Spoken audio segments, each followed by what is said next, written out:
welcome to my very first top 10 video, in honor of me getting my new microphone, and well, just to change things up around here a little bit.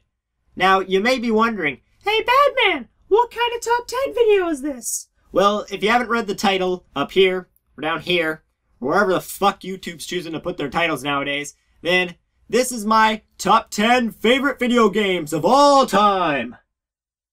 Now, yes, this video is heavily based on nostalgia and my own personal preferences.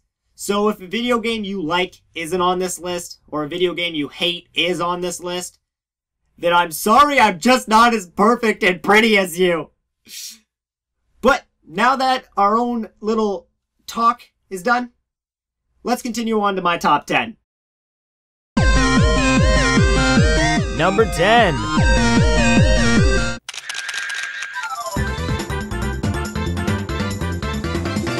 Pokemon Snap was a welcome collection to the Pokemon world to me, especially since I never had a Game Boy at an early age to play and enjoy the original Pokemon games. So when I heard about Pokemon Snap, I was automatically attracted to the idea.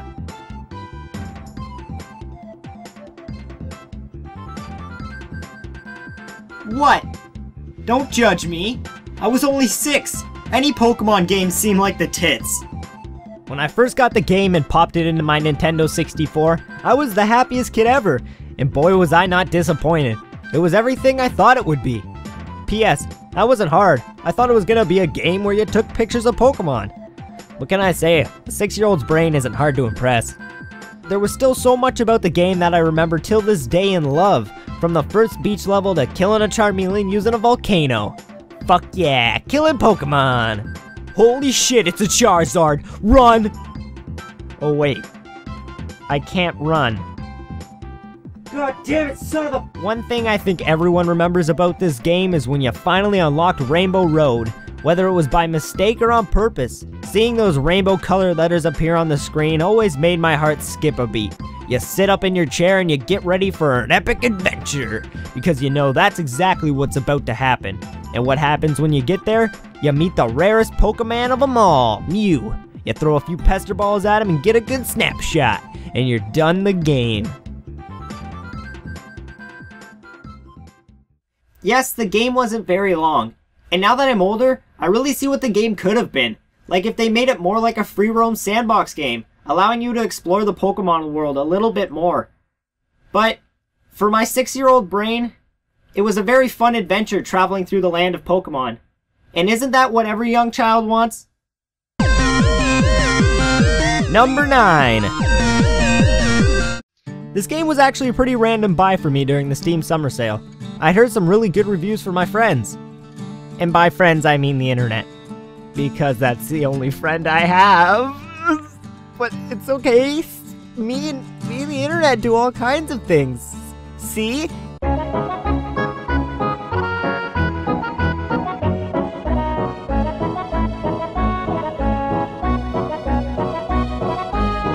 But back to what I was talking about. This game blew all expectations I had out of the park. I expected a pretty decent beat 'em up game with decent story and not much of replay value. And boy was I wrong. The gameplay was beautiful, bringing in lots of guns, weapons, and abilities, making for tons of fun and different ways to approach combat. The story was beautifully written and narrated by a god. Just imagine if everything you did in life was narrated by this guy. Now here's a kid whose whole world got all twisted, leaving him stranded on a rock in the sky. He gets up, sets off for the Bastion, where everyone agreed to go in case of trouble. Ground forms up under his feet as if pointing the way. He don't stop to wonder why. And then he falls to his death. I'm just fooling. See what I mean? Epic! Also, the game is very replayable due to the fact that you have so many different choices between weapons, abilities, how the story plays out, and through the use of shrine idols, which are items that you can buy and use to up the difficulty of the game, but grant you an extra experience and cash bonus. All of these qualities combined make Bastion a game I just keep finding myself going back to. Number 8.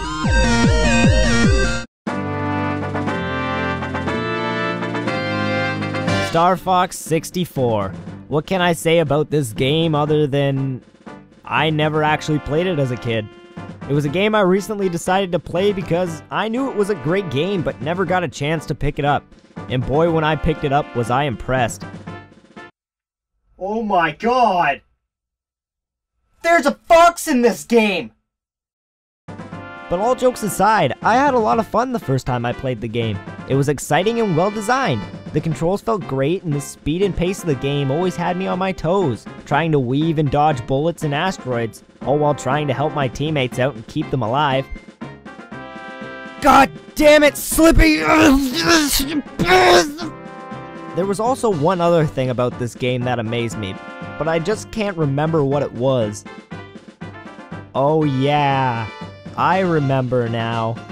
The tanks are fucking crazy! Barrel roll, barrel roll, do the barrel, barrel roll, do the barrel, barrel roll, do the barrel roll, barrel roll, barrel roll, do the barrel, barrel roll, do the barrel, barrel roll, do the barrel roll. Number 7.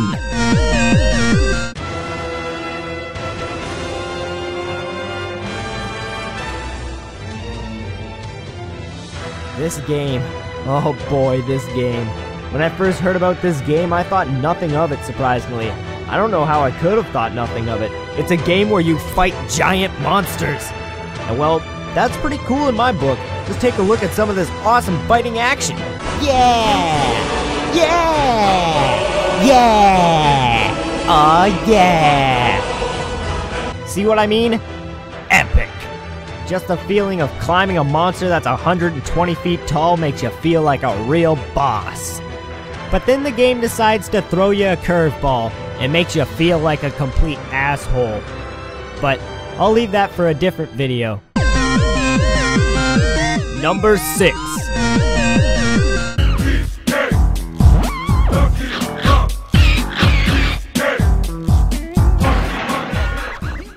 Ooh, banana. Now that is something this game had me quoting non-stop, and I still quote it till this day. Ooh, banana! Oh, come on! That's not even in the script! Just turn the camera, turn the camera! Now, how many of you out there love math? Because we're about to do a shit ton of it. Okay, so let's see. In this game, there are 200 golden bananas, 3,500 normal bananas to collect, 40 blueprints, 40 banana medals, 20 banana fairies, 10 crowns, 8 boss keys, a ton of special moves to unlock, an almost infinite amount of banana coins to buy everything you need, 1 rareware coin, 1 Nintendo coin, 5 guns, and 5 instruments for each monkey to have, and 1 golden rareware banana. Now you see why this game is on my list. Never mind the fact it was made by Rare back in its golden years.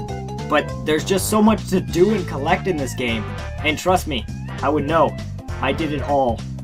That's right, I completed this game 101%. And boy was it a pain in the ass too.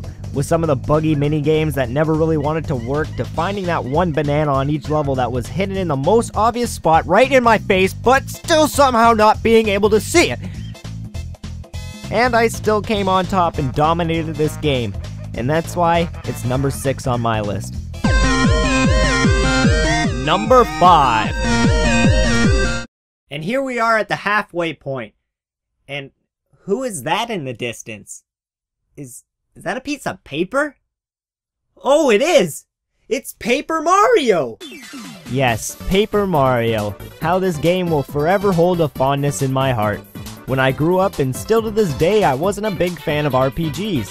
So when I did come along one I found intriguing, I would fall madly in love. From the moment I laid hands on this game, I knew we were meant to be. And then I got stuck and couldn't beat it and said fuck it. But magic struck twice, and I decided to come back to the magical Paper Mario and strike down all the foes in my way.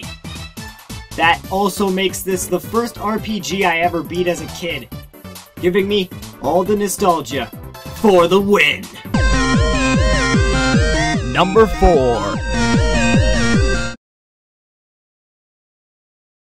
Oh shit! Oh, where is it? Oh, this is awkward. Where did I put number 4? Oh, there it is.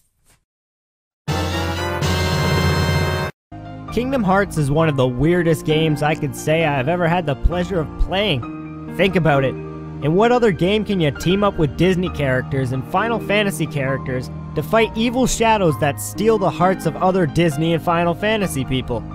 If you really think about that, it's a really fucked up storyline. But in the end, the game still manages to take all that craziness and wrap a perfectly beautiful story around it, dragging you in and always making you wonder what's coming next. If you never played Kingdom Hearts because you thought it was too childish or just a weird looking game, I'm telling you right now to go find a copy and pick it up. It's really worth your time. Except a Little Mermaid level. That shit ain't worth anyone's time. Number 3. Have you ever been beaten at a game so badly that it made you just want to keep playing it until you could finally beat your friend? Well, that's my beef with Mario Kart 64. Mario Kart 64 is a game that me and my dad used to play all the time when I was younger. And to tell you the truth, even to this day we still do, and nothing has changed. He still kicks my ass! Nonetheless, it was always a fun time between us. Until he jumps the starting wall in Wario's Coliseum and beats me in a matter of seconds.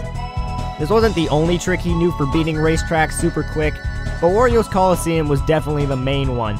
And out of the hundreds of races me and my dad played over the years, I've probably only won 1 or 2 races to say the least. But I still have to thank my dad, because without him, I wouldn't be making these videos, or even playing video games for that matter. And that is why Mario Kart 64 is at the top of my list. Number 2.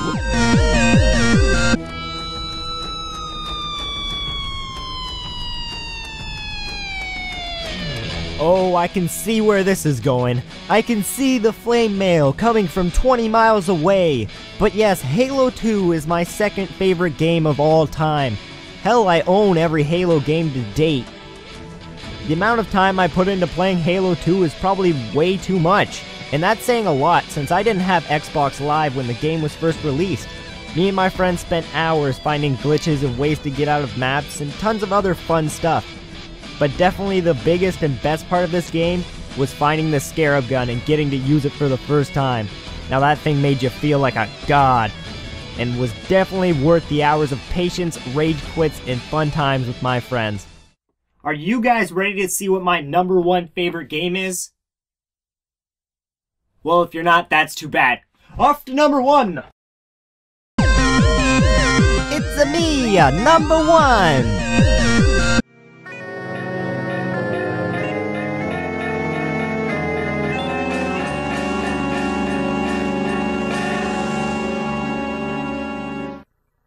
Yes, I know everyone loves Ocarina of Time so much, but Majora's Mask has a lot of meaning to me. When I was a kid, Ocarina of Time was always my favorite game. What more could a kid want than exploring a brand new world, solving puzzles, killing bad guys, and saving the world? Taking pictures of Pokemon, of course. As I grew older and was able to understand games more and more, I really started to love Majora's Mask. The dark feeling that this game leaves on the player is incredible. From the lingering sense of death and despair that you feel from all the citizens of the town and nearby villages, to the amazing soundtrack that fits the feeling of this game just oh so perfectly. I would have to say that the Song of Healing has to be my favorite song out of any Zelda series. The disturbing atmosphere it creates causes you to think of only horrible things, even though the song itself is meant to heal the horrible and disturbing thoughts. The Skull Kid himself is also a great addition to the story, and showing you that even small things like losing a friend can cause a child to go over the edge and cause massive destruction. But these are all things I want to talk about in a later video.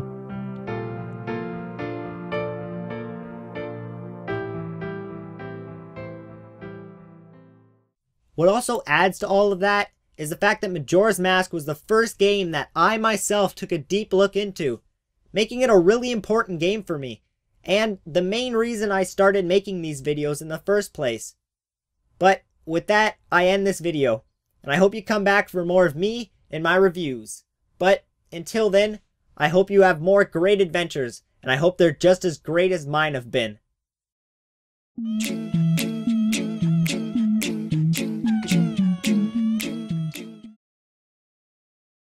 So, I've been sitting here for about 5 days now trying to figure out something to review, and I just can't figure it out.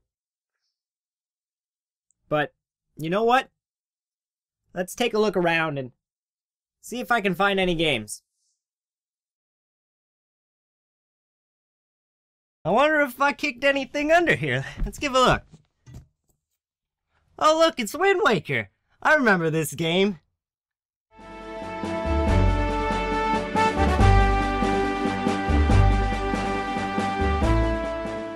Nah. What else we got? Oh, Shadow of the Colossus. You guys see me review this. It's not your time yet. Huh. This isn't mine. What else we got? This is... No!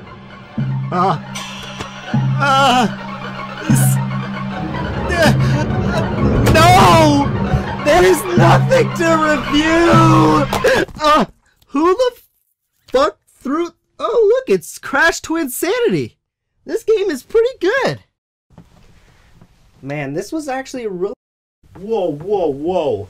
Before we continue this video game review, I think we need a little history lesson on the Crash Bandicoot, yeah. Now, you're probably wondering, hey, why are there two Badmans here? Well, I'm what you call the doppelganger. I do the history and other crap this guy doesn't like to do, because, you know, he's stupid.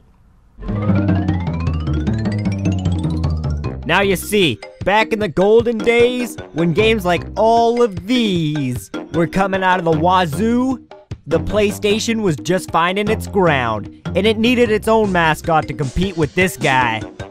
And not really, but kinda this guy. This guy kinda died.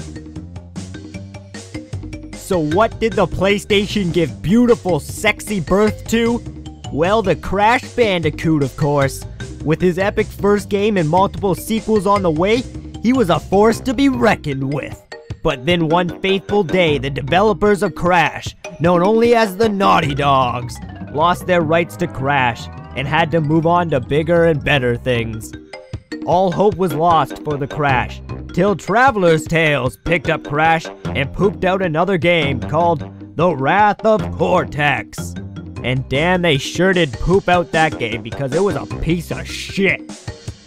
But Traveler's Tales chose to make one last game to bring back the great name of Crash, and that game is Twinsanity. And now I leave you with that little history lesson, and Badman here can continue his dumb show. Really good game. I just had the weirdest feeling. Okay, whatever. Let's pop this bad boy in and have a good time.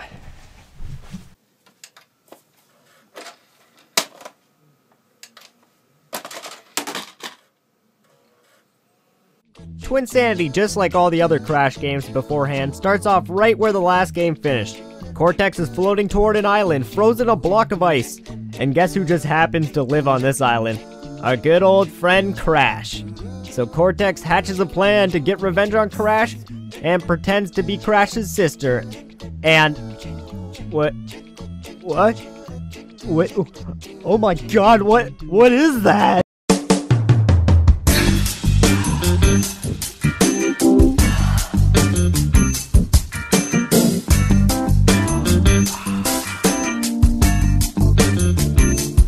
It won't go away!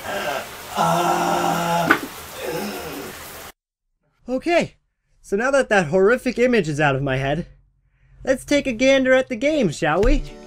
This Crash game, as you expect, controls pretty much like any other Crash game. You have your spin, and your slide, and your jumping.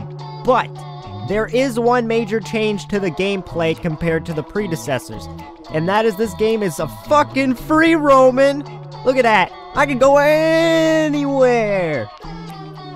Now, as we continue through this first level, we get a standard tutorial from the, creepily dressed Cortex, and learn the basic standard stuff. Now, this is where you slowly start to learn that this game has a bit more of a sense of humor than the past games. Take this scene, for example.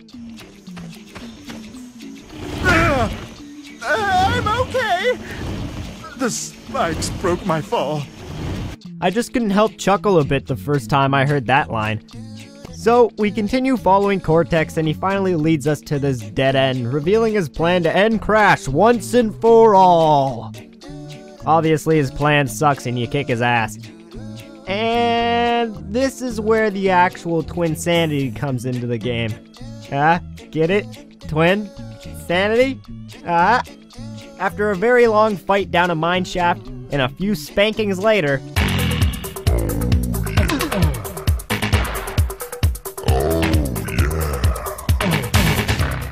we find ourselves in front of a power crystal. But wait, what is that? Aliens? You know what? The game's been good so far. I think I'll just let that one slide by. So we horribly murder all of these aliens, I guess. And after all of that is said and done, we get instructed to take the power crystal from Cortex. Now this is where the main gaming mechanic of this game comes into play. Crash and Cortex are now stuck together, allowing Crash to use Cortex for just about anything. Spin him into enemies, throw him to open a switch, use his fat ass head as a hammer, throw him to get a gem, roll him around, use him to snowboard, throw him into the abyss and hope he never comes back. Oh. And after all that, we're greeted by alien birds. Oh, wait, nope. They're from a different dimension. They're not aliens. Sorry about that. You are testing my patience, game. Cortex then angers a shit ton of bees. Yep, that's a shit ton. Like 1, 2, 3, 4, 5. Shit ton of bees. And this is where we are introduced to a new gameplay style, where we have to help Cortex through a bunch of traps so he doesn't, you know, die. Cortex then gets captured by some tiki-taki people, and Crash has to save him. Again. But now is the perfect time to take this quick second to bring up the soundtrack of this game. If you haven't noticed yet, this game still has the nice Crash sound to it. But now it's got this a cappella thing going on, and I freaking love it. Just listen to it.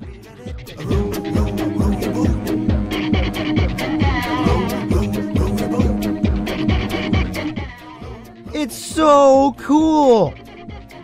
We continue on after saving Cortex and meet this guy. Yeah, this guy. I don't fucking know. He's a goose. Quack, quack. Happy now? He tells us he has some problems with his crops, and he wants us to help him. Cortex then proceeds to shoot him in the face with his gun. Good job, Cortex. We meet with the Dimensional Birds again, and then Cortex figures out a plan of attack. We follow him to his lab and take a secret passage to his place. Fuck you and your secret passage, Cortex. Bring your keys next time. Oh, and guess what? On our way up, we free Uka Uka. Even though I thought he was frozen with Cortex at the start of the game. But, you know, who needs consistency? That's not important. You beat the crap out of Uka Uka, and he joins your team, and leaves with Aku Aku to fight the Dimensional Birds. So that's obviously the end, right? Aku Aku and Uka Uka, the all-powerful masks, obviously win that battle, right? Right? Oh, I guess not. So after kicking some alien butt, different dimensional butt, Cortex reveals his machine that can transport you to different dimensions. Too bad you don't have enough crystal shards. Just ask Cortex. He's good at math. We require 6 power crystals in order to make the leap, and we have 4. Let's see. That isn't enough! But what is that in the horizon? It's Engine's ship, and he must have power crystals, right? But how will we get there in time? I think Crash has an idea. Wait, no, Crash is not an option. Oh, I see now. Okay, so now this is pretty funny, but as a guy, I really feel sorry for Cortex. Oh, that has got to hurt. And for some reason, Dingo Dial's house just happens to be right where we landed. And we totally wreck his house. But he doesn't care. He just leaves like nothing happened. But there's no time to waste. Off to Engine's ship. After we hit the top of Engine's ship, we're greeted by none other than Engine himself. And guess what? We kill him and crash back down onto his ship. After being chased down the never-ending hallway, we bump into our old friends N-Trophy and Embryo. And after a very boring boss battle, we just happen to get launched in front of Cortex's lab. I really feel like they were just kinda trying to shove as many bosses into that one spot as possible, and totally ignoring the consistency of the game at that point.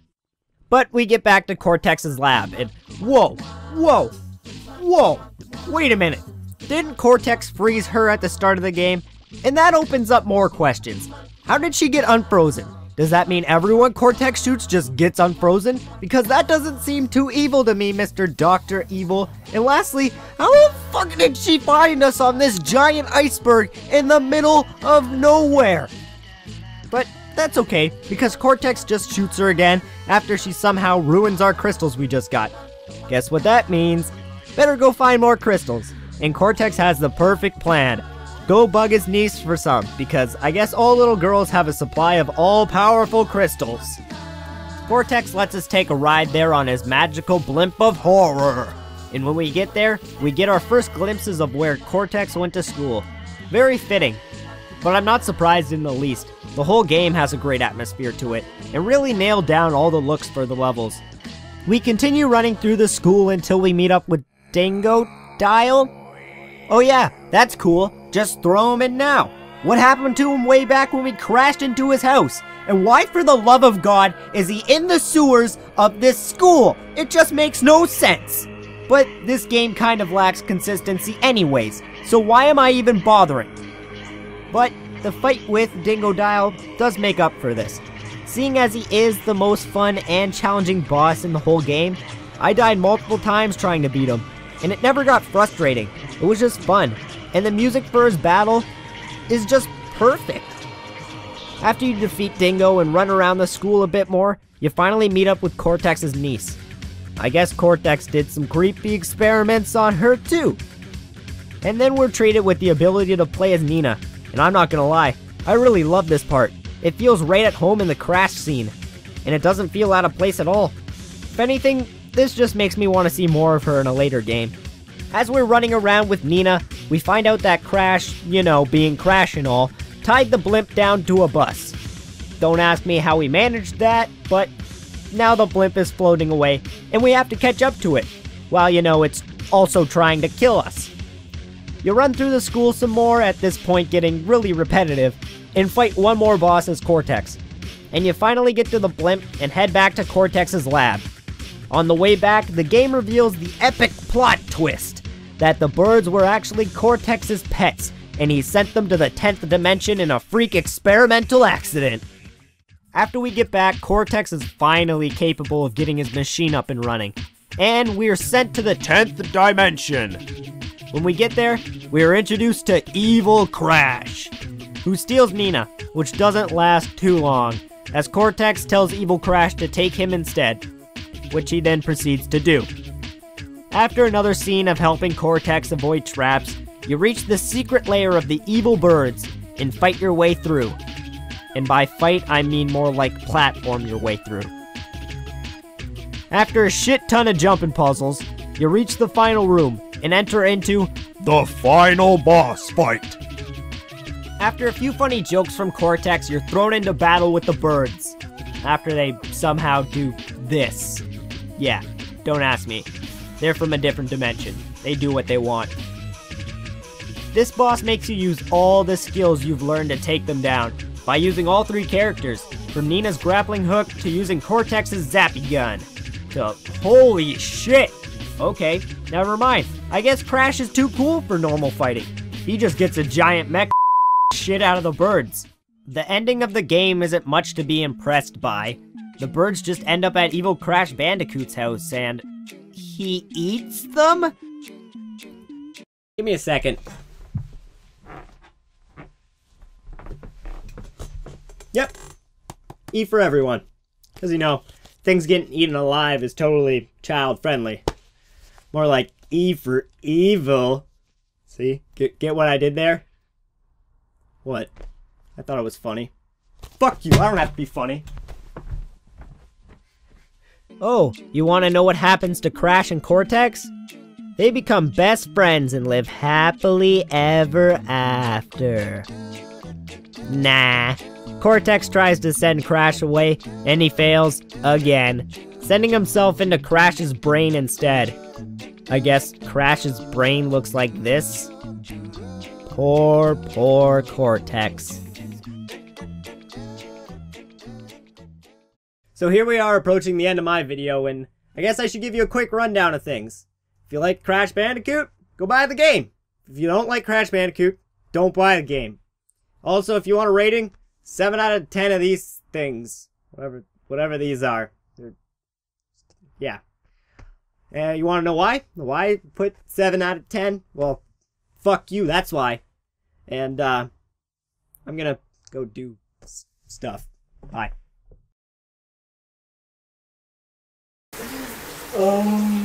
Why did the leaf fit call me fat?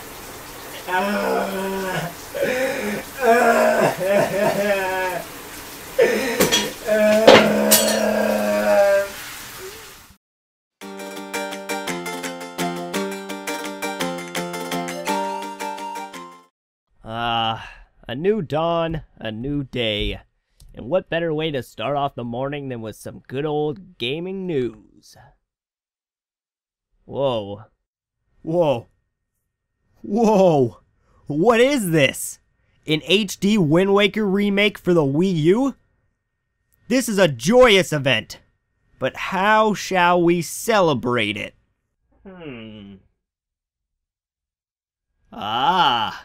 I know. How about a month filled with Zelda? And I can call it the Month of Zelda. Please don't sue me, Peanut Butter Gamer. But how shall we start this beautiful month of Links and Zeldas?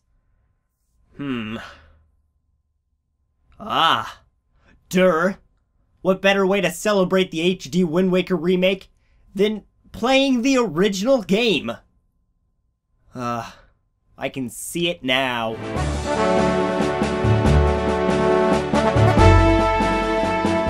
The memories are already coming back.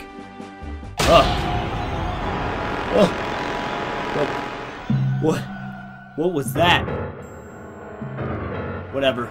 Must have been nothing. Well, let's get this review on the road, shall we?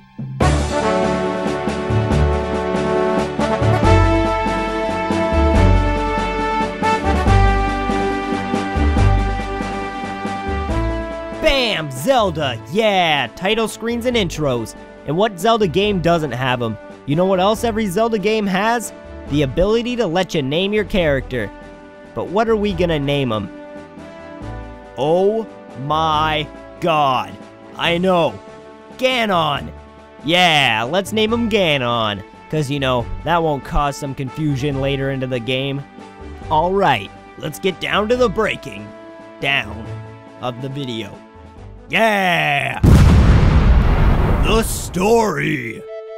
Wind Waker starts off by giving you a nice little explanation on the history of Hyrule, and what events preceded after Ocarina of Time. It also gives a quick example of why the fuck this thing is all covered by this shit. And then we get thrown right into the game. We start our journey on our brave hero's birthday, where he is turning the ripe young age to be considered a man. Link must also wear the hero's clothes on this day to celebrate his coming of age. But when he's getting ready to start the celebrations for his birthday, it is suddenly interrupted by this giant bird thing. Who knows? It ends up stealing Link's little sister, though. But our little badass Link friend guy over here says, "Yo, I'm not gonna put up with this shit. I'm gonna go save my sister in this big-ass scary fortress." And after some snake-ass shit, and some annoying devils, fuck! We find our sister, and before we can save her, oh, there goes Link. Don't worry, we wake up safe and sound on a talking boat, and he pretty much tells us, "Hey dumbass, you can't beat that guy till you beat all these dungeons and shit." And there you go, that's the jizz of the story. Find your sister, kill Ganon. Not much of a story, but Zelda isn't all about the story. It's about the gameplay, the dungeons, the adventure! So, let's take a look at it all. The gameplay for Wind Waker is just off. Don't get me wrong, I love the game, but there are so many things that are wrong with it and disappoint me. But that's what I'm here to do. I'm here to tell you all the mistakes and awesome things that this game did right and wrong. Alright, so let's start off with the basics. How Link controls. Link controls like he does in every Zelda game, flawlessly. He moves perfectly in any direction you tell him to, and it doesn't feel or look sluggish at all. Tell Link to roll, he rolls. Tell Link to walk forward, no problem. Tell Link to put on heavy-ass iron boots and start doing backflips, I don't see anything wrong here. But with the good, there comes the bad.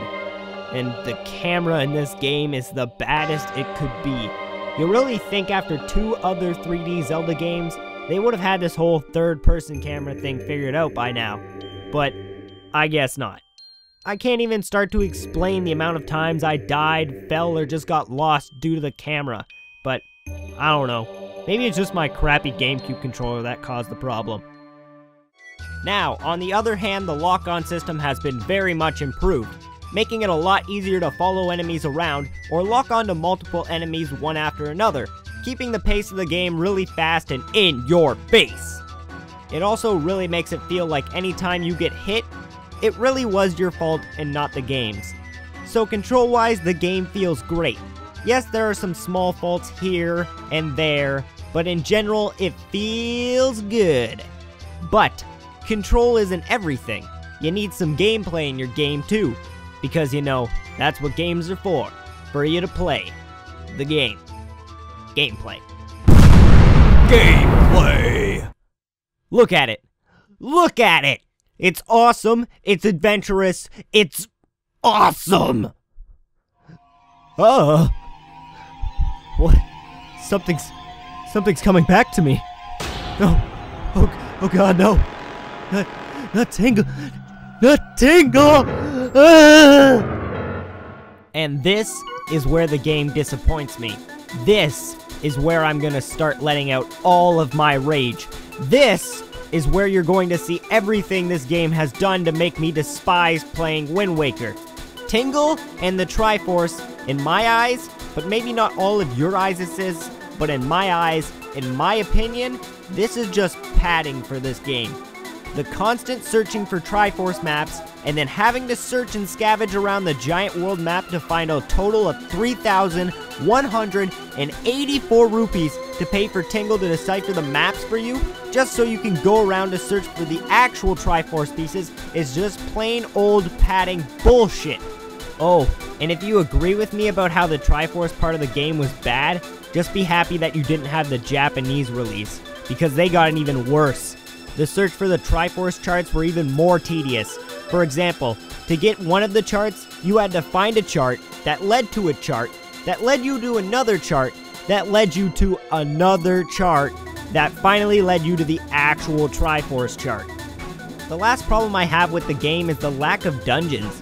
Zelda games have always been about the dungeons and temples, and this game has a massive 2 dungeons and 3 temples.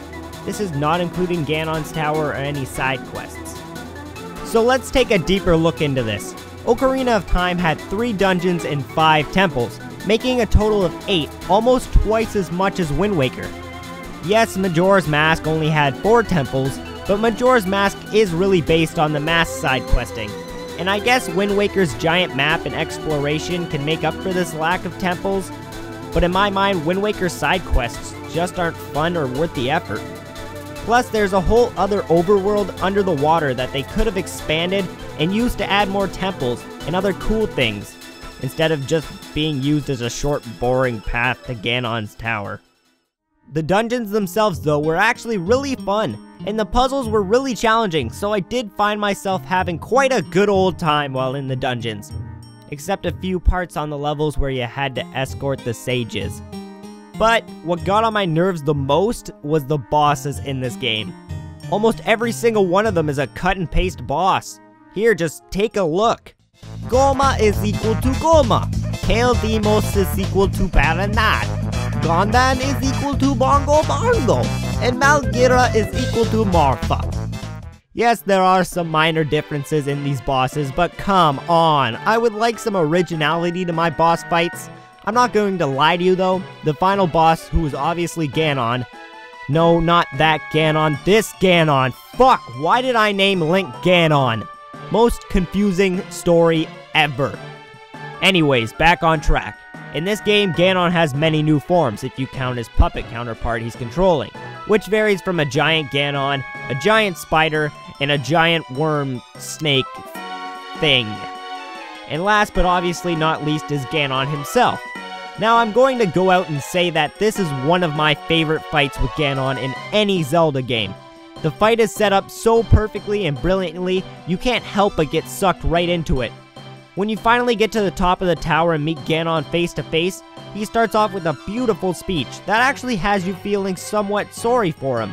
Until he bitch slaps you across the face to get the last piece of the Triforce so he can rule the land in darkness. Darkness, darkness, darkness, darkness, darkness, darkness, darkness, darkness, darkness, darkness, darkness, darkness, darkness, darkness, darkness, darkness, darkness. But the King of Hyrule is there to save the day by wishing Hyrule to be washed away under the sea forever. This is where you actually get to see Ganon start to break down mentally, as he knows he has been defeated, so all he can do is laugh. As the battle commences, the sea above you starts to open up, and the water starts slowly flooding Hyrule, making a beautiful scene for this battle to take place in. The battle itself is really challenging, taking skills learned throughout the game to take Ganon down. And when you finally land that final blow, by damn is it satisfying and sexy! But let's switch up the topics a bit, and get into what I think the main selling point of this game is. And that is the exploration, of course. Now obviously this game is heavily based on exploration. When you have such a big world map to explore, and so many different islands to check out, it leaves you with hours of sailing and sea searching for your next adventure. And really, that's what this game wanted you to have. A great adventure. Yes, the dungeons and story are usually a main point in a Zelda game, but I feel like this game really wanted you to feel the adventure, and it sure did accomplish that. It was never a funner time than sailing the seas and finding a new island to explore and conquer. But lastly, I want to talk about this game's soundtrack. Everything really fits the idea of this game, from the sea sailing song to all the different dungeon themes. Everything just feels right at home. The other thing is, with such a big world and no loading screens, they did a great job mixing all the tracks together, so when you leave one place and enter another, you barely notice the music even changed. The new instrument in this game, ironically called the Wind Waker, allows you to take control of the winds to your advantage. Need to teleport to an island? Easy, just use the Wind Waker. Need to change the way the wind is blowing to sail to a distant land? Easy, just use the Wind Waker. Need to assume control of another person's body and make them do your bidding for the rest of their life? The Wind Waker's just the item for you. The Wind Waker does come with its faults though, and this fault comes in the way of an unskippable cutscene. And this isn't the skip it once and it's over kind of cutscene. You literally have to watch this thing hundreds of times as you play the game, and it very quickly gets on your last nerve. All around, Wind Waker is a good game, but I really don't think it can stand up to the predecessors, and I really don't think it deserves the kind of review that some gaming websites have given it. But if I had to give this game a rating, I'd give it an 8 out of 10. I'm giving it this rating for its lack in the main story, and the amount of padding onto the game. But there is a lot, like I stated before, to save this game, and that all comes in a beautiful little package known as exploration and fun. As stated before, this is my big ol' month of Zelda. Please don't sue me, Peanut Butter Gamer. So my next video will obviously be Zelda related, and it's going to be a top 10. So for you guys out there who have been looking forward to another top 10 from me, there's one in the works. And those of you who like Zelda and want to see more of my stuff coming soon, like me and hit the subscribe button. It helps share me around. And don't you want to share me with your friends? Friends.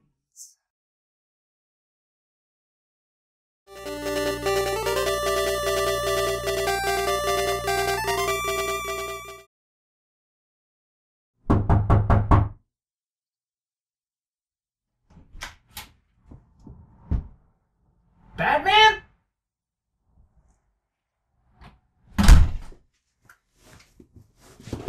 Badman! Badman! Badman! Badman! Badman! Badman! Badman!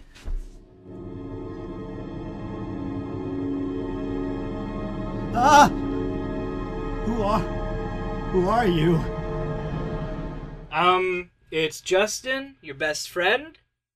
You've been up in your room for days now. What have you been doing? Days.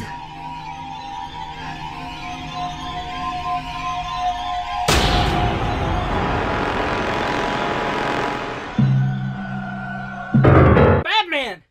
Snap out of it!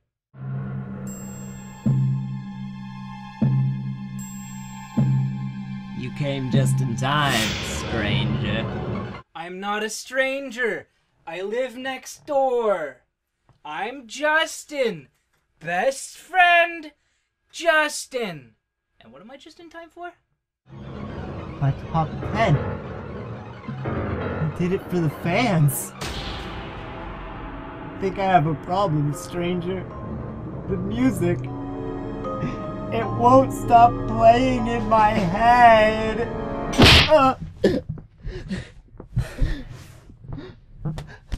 My name is Justin.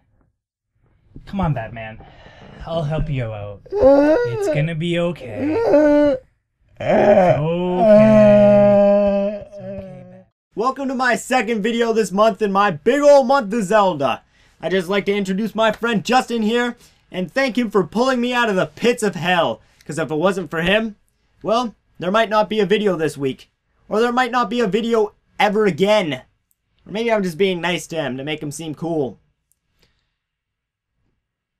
But, as I stated before, this week's video is going to be a top 10. And, if you haven't caught the hints that I've been laying around, this video is going to be my top 10 favorite Zelda songs. But there are some rules on this Zelda list to change it up from some of the other lists that you've probably seen on many other channels. Because, you know, want to be original. At least a little bit. Just a little. So, to give you the rules on how this list is going to work, I'm going to pass it over to Justin here. He's going to tell you how it goes. Thanks, Batman. Now the rules for this top 10 video goes as follows. Number 1, any video game with any Legend of Zelda character is fair game. Number 2, only one song per game, just to keep this video different from all the others. And number 3, this is Badman's top 10 video. So if you don't like his picks, you can go make your own goddamn game! Now back to you, Batman. Thanks, Justin. Now let's get this review rolling. In the deep. Oof, you know, you're not that funny.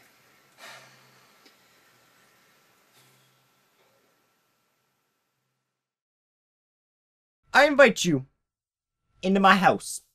I let you talk on my show.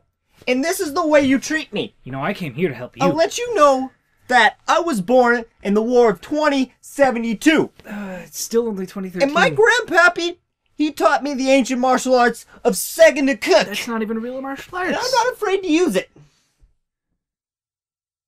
Fuck you. Number 10!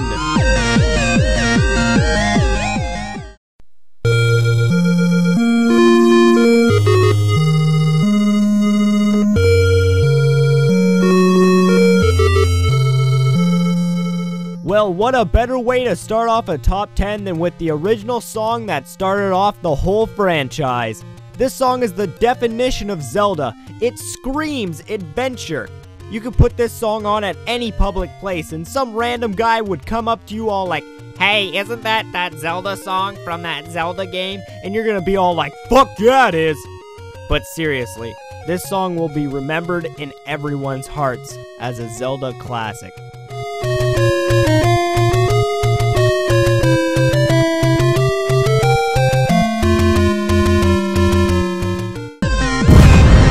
Number 9.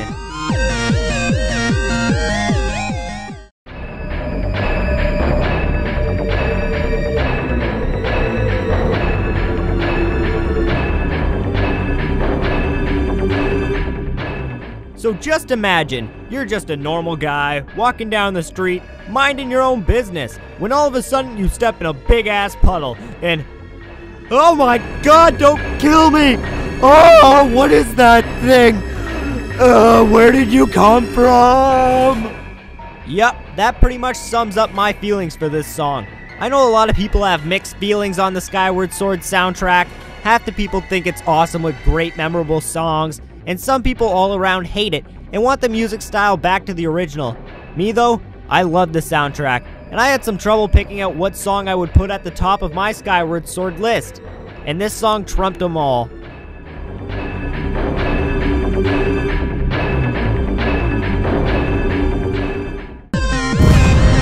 Number 8.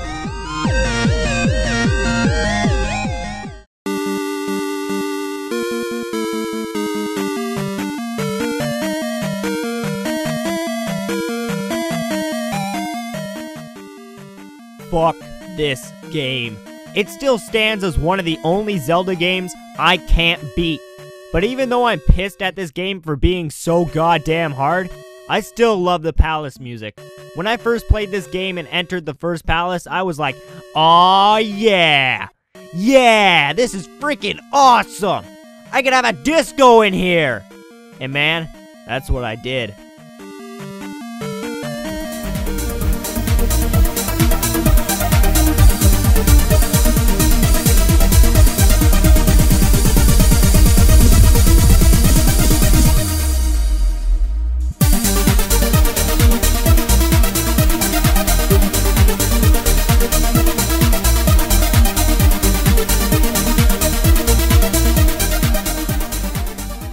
This song just brings out the best of the old school chiptune music, and boy do I have a hard-on for chiptune music.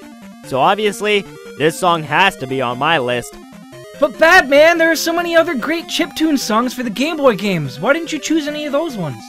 Hey, why don't you shut up before I kick your ass some more? Remember, we're only at number 8 on this list so far. Oh yeah! So why wasn't there any more Game Boy songs on the list? Number 7.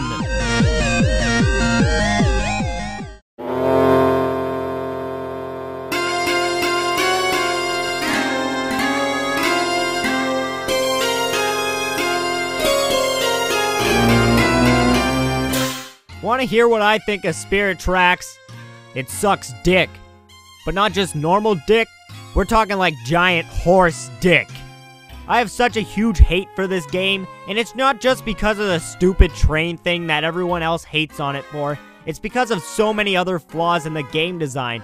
Oh, and don't be all like, "Oh, Badman, it's a DS game. It has low storage and can't be as good as the other console games." Yeah, I call bullshit, because there are multiple Zelda Game Boy games that I think are a million times better than this piece of crap. But this is a top 10 about the music. So how about I talk about that a little? Now the one thing I did like about Spirit Tracks was coal. Ah? Get it? It's a train pun. Still not funny! You know what? Fuck you! Cole's whole character design was very well made, and man do I love his theme song. When you hear this song, you think of Cole's evil smirk, and when you look at Cole, the first thing that comes to mind is this song. It's perfectly composed just for this villain, and that's why this song is holding my number 7 spot. Number 6.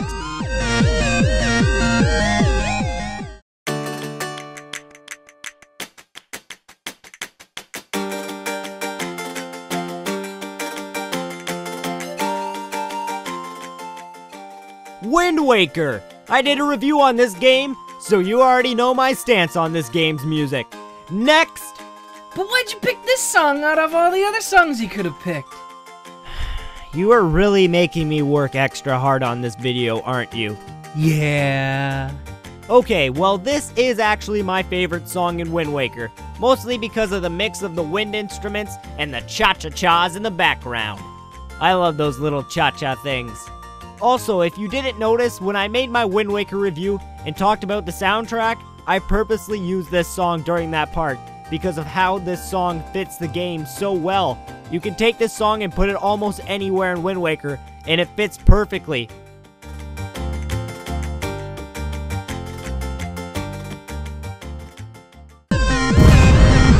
Number 5.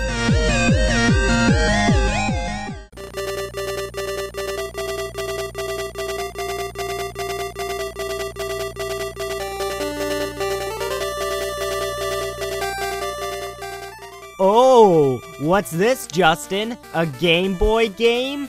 What did I say? We were only at the start of my list, and boy is this a good one to hit the halfway point. Link's Awakening was the first Zelda game to hit the Game Boy, and no one knew what to expect from it, and we were not surprised when we got our hands on it. It was like this, on this. And that's what portable games need to play like, not like this. Now this choice really came down to the beautiful Ballad of the Windfish or Mount Tamaranch, but when it came down to the wire, I really enjoy myself a great sounding adventurous song. But Ballad of the Windfish is beautifully composed, and was a great idea at the time.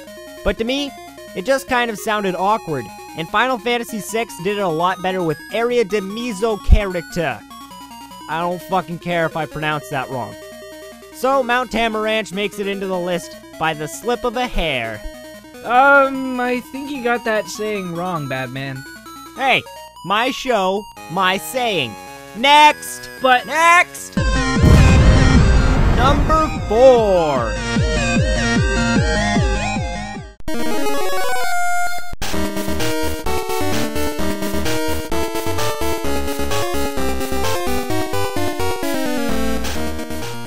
Another Game Boy game, and my favorite one to say the least.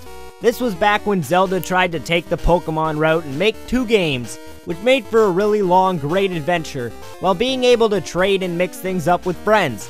But we're not here to learn about games, we're here to learn about the music. And you're probably asking, what is this beautiful sound? Well, it's Ralph's theme, of course. And if any of you guys have watched my shitty Let's Plays of this game, then you will know that I love Ralph. And every time I hear this theme song while playing Ages, I know I'm in for an awesome time.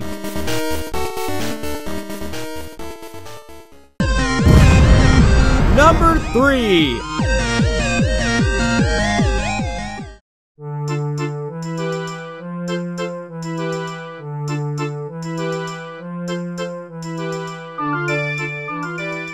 What? An Ocarina of Time song only at number 3? What is this? Shouldn't it be number 1? Well, no! There are 2 other games that beat out Ocarina of Time song-wise for me. But when we're just talking about Ocarina of Time, I was at a standstill trying to figure out what song to put on this list. Either A, Saria Song, or B, Song of Storms. And well, obviously, Song of Storms won. And you want to know why it won? Well, it won strictly from nostalgia. This song will always go down with me as the Ocarina of Time song. I can't think of Ocarina of Time without thinking of this song. Damn, it was the first song I learned how to play on my actual ocarina.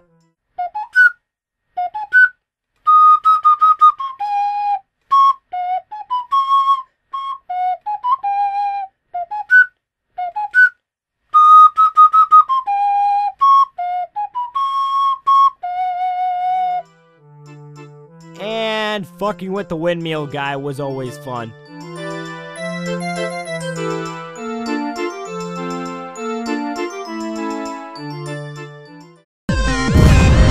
Number 2.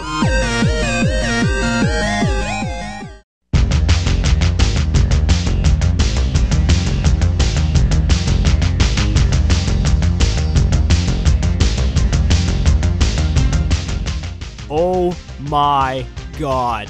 What's this? A Zelda CDI game in a top 10? How is this possible? Well, I have to agree that the Zelda CDI games were crappy as hell. I would have to shoot myself if I didn't say that the soundtrack for the CDI games were not awesome. Just listen to this.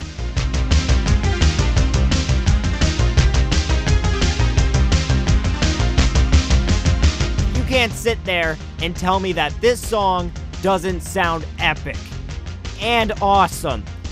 And I would also like to go out on the note that there was also a song on this same game titled Harley Quinn Bizarre Face.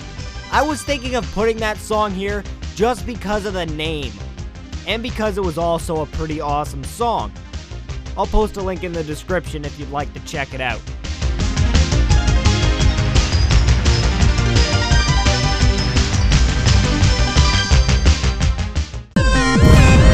It's me, number 1!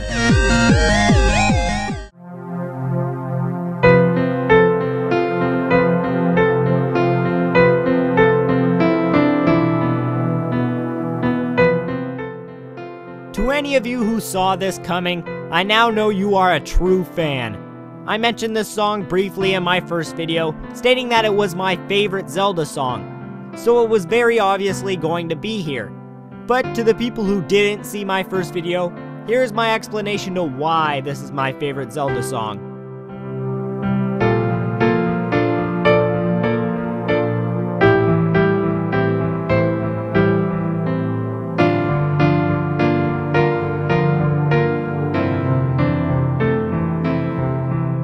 Just let me wipe the tears from your eyes.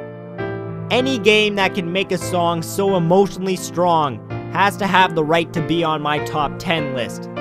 But this song just doesn't stop there. This song being one of the most depressing sounding songs I've ever heard come out of any video game actually has the totally opposite effect, as it's used to heal in the game, making you think.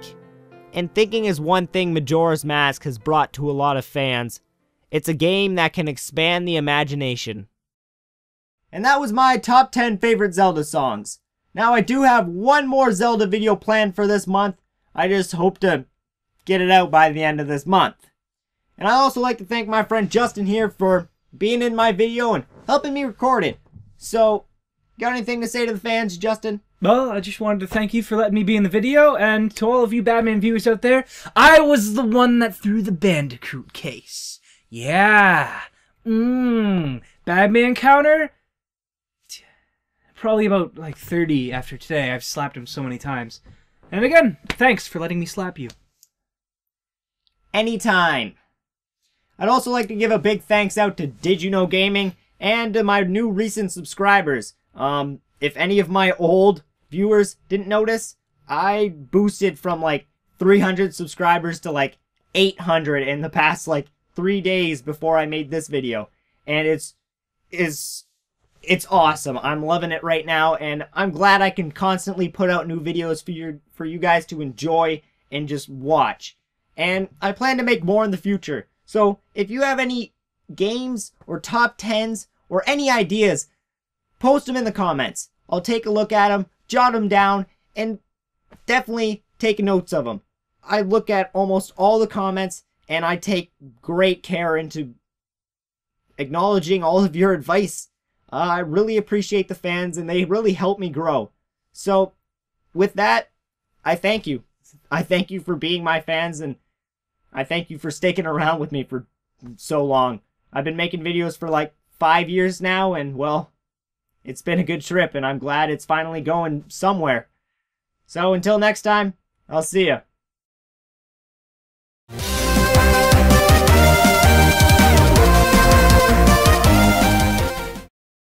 Well, hello, people of the internet. I was just thinking, you know what I realized? Everyone had that one epic show that they watched when they were a kid. And well, you want to know what mine was? Well, roll the clip!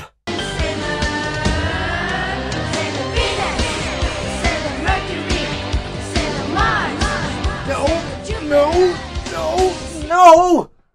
So, wrong clip! Someone roll the right clip! Please! Someone! God damn it.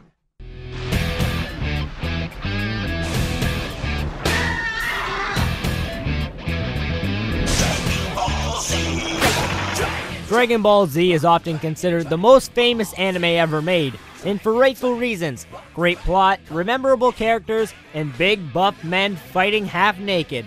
Aw yeah. Okay, maybe not that last part, but it's still known around the globe, and with world fame, you know what follows? Video games! Yeah!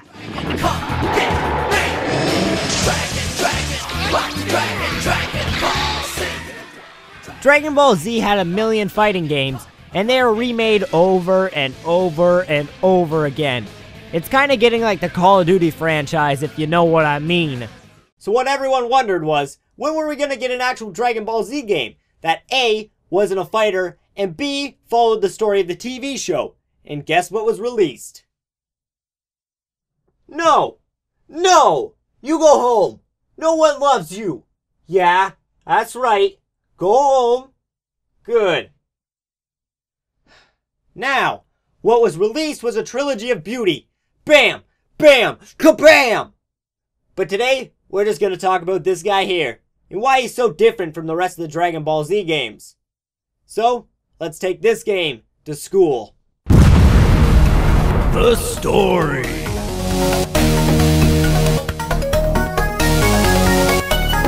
Boo's Fury takes place several years after the defeat of the evil android Cell. Gohan is now many years older and is in high school, and Goku is still in the other world, and Earth is now at peace. But how long can that last? Not long, obviously, because without bad guys we got no game, and with no game we got no review. And I'm still here, so I feel sorry for you. Now the big thing about this game's story is that it follows the actual TV show so well, I couldn't believe it. From the words that are spoken to small cutscenes like Boo blowing up a city, or the small subplot between Hercule and Boo. Another thing that I highly enjoyed is that the game added in the Fusion Reborn movie, and put it in the right spot in the main storyline, keeping the game fluent and enjoyable, without having to add padding or other boring crap to the game. As you can see, Boo's Fury went above and beyond when it came to the story. They replicated the TV show so well, it would be almost impossible for another Dragon Ball Z game to trump it. And they even decided to add in a movie to make the game even better. So seeing that, I give this game an A for story. The gameplay.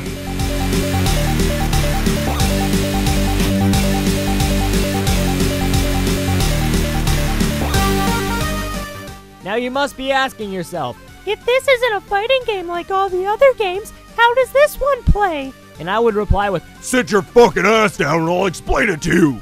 when you first start off the game, you'll realize you are level 60 already. This is because the max level in the second game of the trilogy is 60, so it's starting you off kind of where you left off. And as you level up, you gain 3 points per level that you can put into 3 different stats: strength, power, and endurance. I'm pretty sure you can see by now that this game is an RPG, and a very well made one at that, with tons of items to help your characters or to help you level up faster. Attack wise, you have multiple choices depending on the character you are using. All characters have a standard melee and Kai attack, but they also have different abilities that match what they use in the show. Goku has the Kamehameha, Gohan has the Masenko, and Vegeta has the Final Flash. And everyone has the ability to turn Super Saiyan, because what Dragon Ball Z game would be complete without a shit ton of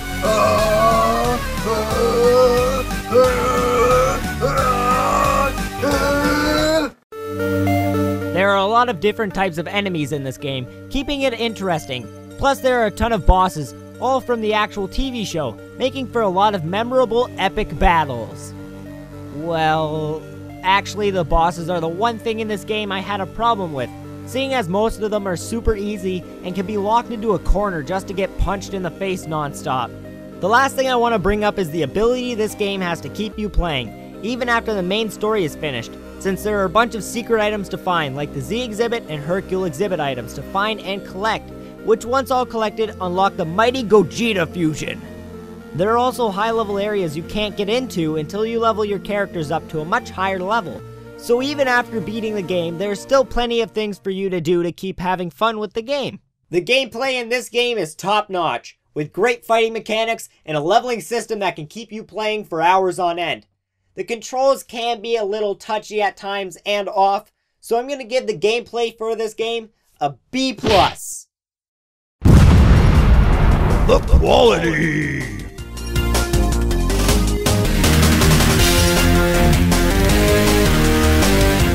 The time and effort put into the game is very easy to see. The graphics had a small update since the previous game, but were not altered too much, which is somewhat upsetting, but makes up for it when you look at all the beautiful backgrounds and scenery that they put much thought into, including the world map. Secondly, the music. Oh, I love it. I wanna fuck it. It's so good.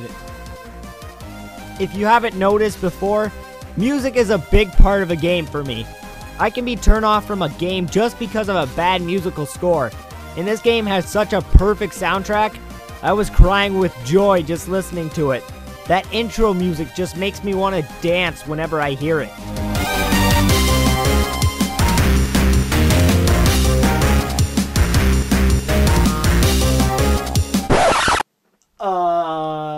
Yeah. B+ for its quality. The game didn't do anything too above and beyond for the Game Boy, but it did do as much as it could to immerse you into the game. And that's good enough for me. The final!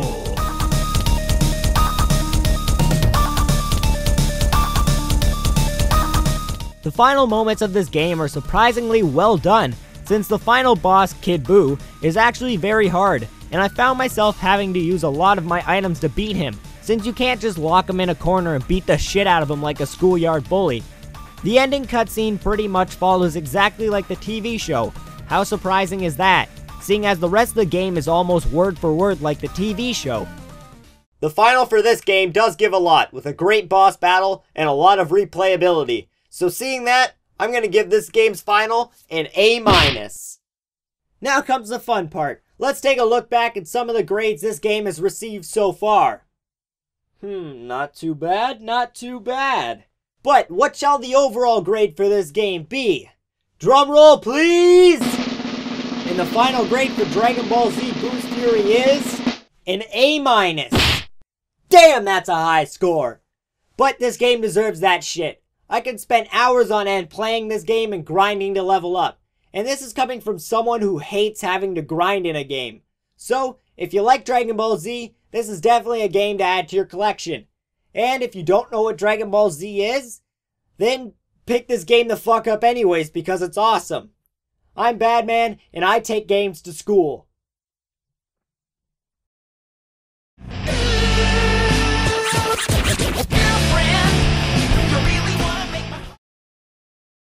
Fucking Luigi always beating me at Mario Party?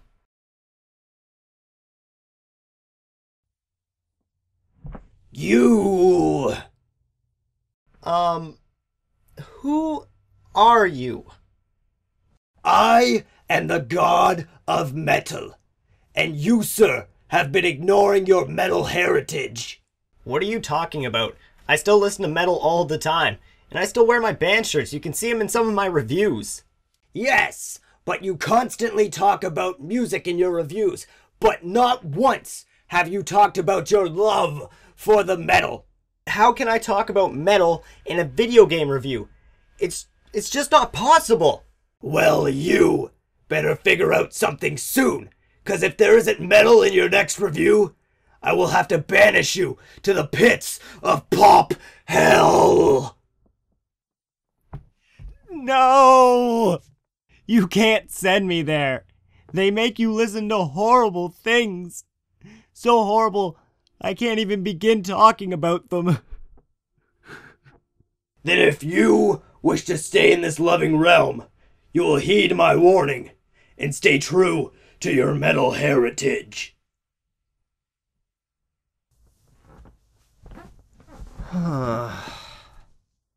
How will I review a game, but make it about metal too? How? I know. Come on. Where is it? It's gotta be here somewhere. There it is. Legend itself. Metal reincarnated. Brutal Legend. The perfect way to review a game and keep a metal touch to it. Brutal Legend is known as one of the most underrated games of all time. Right up there with Psychonauts. Poor Tim Schafer. Makes some of the best games around, but just gets none of the love. But, is Brutal Legend actually an underrated game? Or should it stay locked away from the rest of humanity forever? Well, let's take this game to school and find out. The story.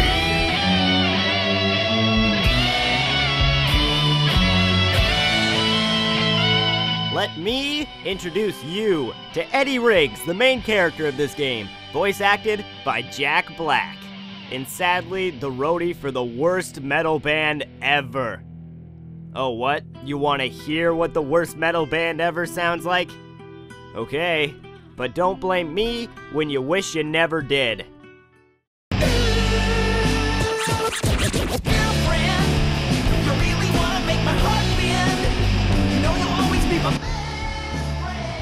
I can fix anything, except that. Metal is dead. Yeah, that's right, cover your ears. I told you they were bad. Now you must be asking yourself, how can something based around this be a good game? Well, I'll explain it to you in 2 words. Eddie dies. But don't worry, the god of metal Armageddon takes him back in time to the Age of Metal. And this is where the game actually begins. You learn that this unknown land is filled with Metal magic. You then meet up with Lars, Ophelia, and Lita, a small rebellion out to take out the evil leader General Lionwhite. To do this, Eddie has to build up a giant army to confront the evil lord of the land, who has kept the humans in fear for many years. And once you finally confront and defeat Lionwhite, you figure out he was just a puppet controlled by the evil demon Emperor Doviculus. The main point of the story at this point changes to having to take out Lord Doviculus, with many other plot twists in between. Like, I'm not joking. This game has a shit ton of plot twists. It's ridiculous.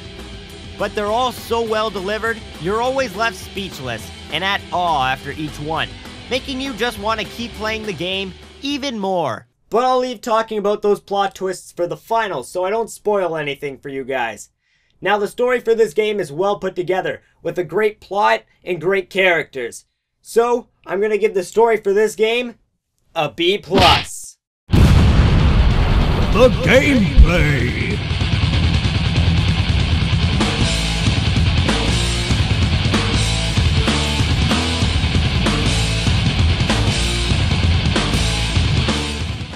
The gameplay in this game is actually very wacky.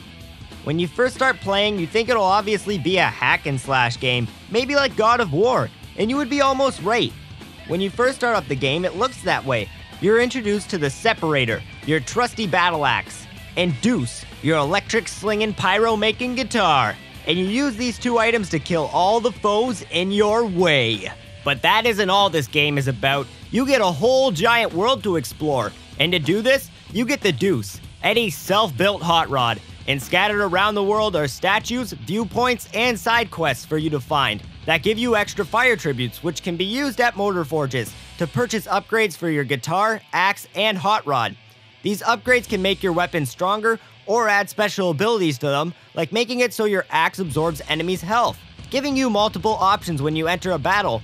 But one-on-one battle isn't the only thing this game has to offer. This game takes a weird twist from the usual gameplay and introduces a second gameplay style, which is real-time strategy, kind of like StarCraft. In these stage battles, you take control of Eddie with his demon wings and fly around the map, spawning units and attacking the enemy's base. But to be able to build these units, you need to collect fans, and you do that by playing riffs in front of fan geysers, which create merch booths that send the fans to your stage, allowing you to build more units. Now, there are multiple guitar riffs in the game that can be played, not just to collect fans, but others like slowing down your enemies in stage battles, powering up your units, crashing a Zeppelin into the ground, causing a giant nuclear explosion. Or my personal favorite, the face melter. Hey Joe, you're a piece of shit and your videos suck. Yo, wait, check this out. Oh God, my face! So we have covered the two gameplay styles of this game, which are RTS and hack and slash. Now you must be wondering, how do you find your way around this huge world? Well, let me just jump over this ledge here, and I'll show you. 1 second. Just let me jump. Just let me jump over the ledge! Are you kidding me? They make a hack and slash game with a huge, expansive environment, but they don't include a jump button. They don't include a jump button! Come on! Jumping is a pretty standard thing in an action game. Whatever, I'll just walk around the damn thing.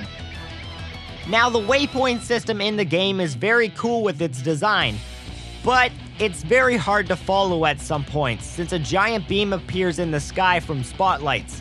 And when you're in the open terrain, it's easy to see, but when you can't see the beacon, you have to rely on the turn signals of your car, which can get really confusing at some points. And if you're riding anything other than your car, you have nothing pointing you to where your waypoint is. So Brutal Legends gameplay is well put together, with great controls, 2 perfectly synced game styles, many side quests and hidden objects to be found, and even more upgrades and rifts to keep the gameplay fresh and fun. But there are still faults with the gameplay, mostly due to there being no fucking jump button. So seeing that, I'm gonna give the gameplay for this game an A-. The quality.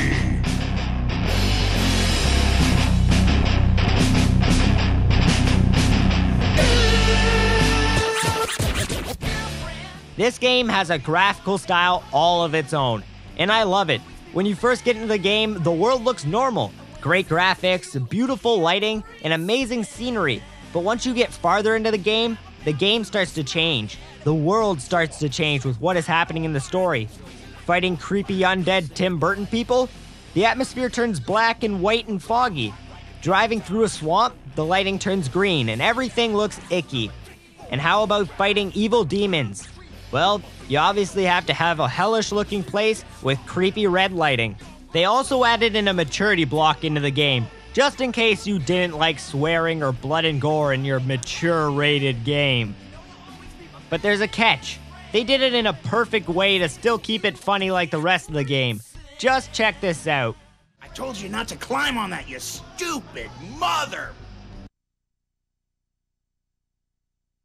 Fucking piece of shit!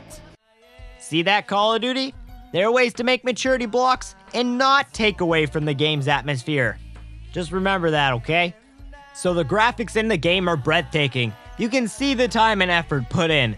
But that's not all we talk about in the quality section. We also talk about the music. So let's see what we have music-wise for the game. Oh my god. Metal. Metal. Metal everywhere! So obviously in a game based around heavy metal, you have to have some epic metal in the game. And boy is it everywhere and epic. Each individual battle and quest you go on has a perfect soundtrack picked out for the event. And even after dying multiple times and having to listen to the same track over and over and over and over and over in the same mission, I never got sick of it.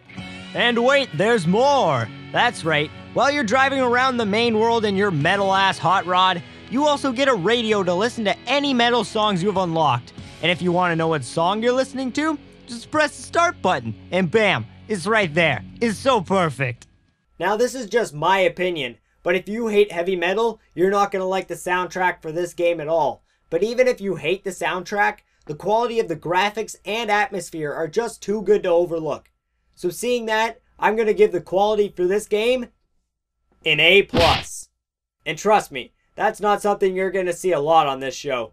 The final.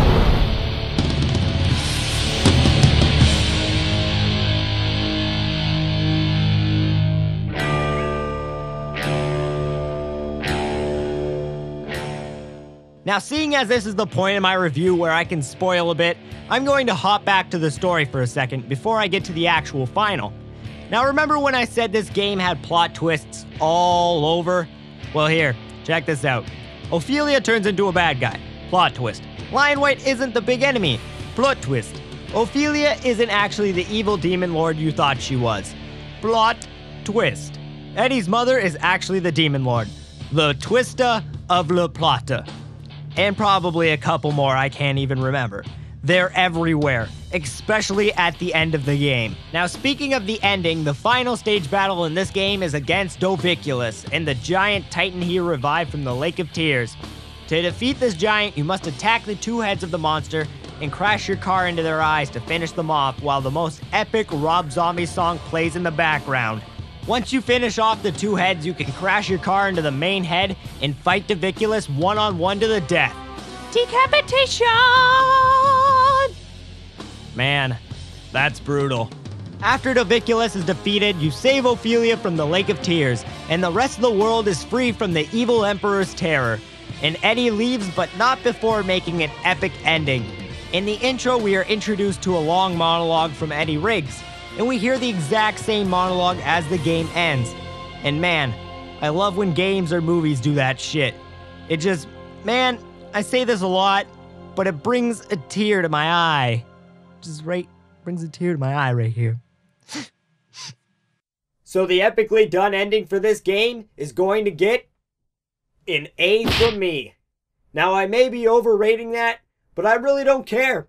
I love this game too much to care. And this is my review show, so I can do what I want. Yeah! Now, going over our 4 gaming elements, we can give this game an overall score. Now, I double thought about giving this game this high of a score, but this is definitely a game I would add to my top 10. So, seeing that, I'm giving this game an overall score of an A. If you love metal, this is definitely a game for you. And if you don't love metal, then mute the music and play the game anyways, because it's just that good. Now, I picked this game up for like $5 at my local game store, and I don't think I've ever made a better decision in my life. Wow. That's kind of sad. Anyways, I'm Badman, and I take games to school. Wait. I just wanted to say, I loved your review. But there is one more game I want you to review for me. Alright, it can't be that bad. What do you want me to review? I want you to review Putt-Putt Saves the Zoo. What? You're kidding me, right? The god of metal does not kid around. Now stop laughing before I send you to the pits of pop hell. Alright, I'll review your little kitty game. Just don't send me there. Good. I can't wait to see it.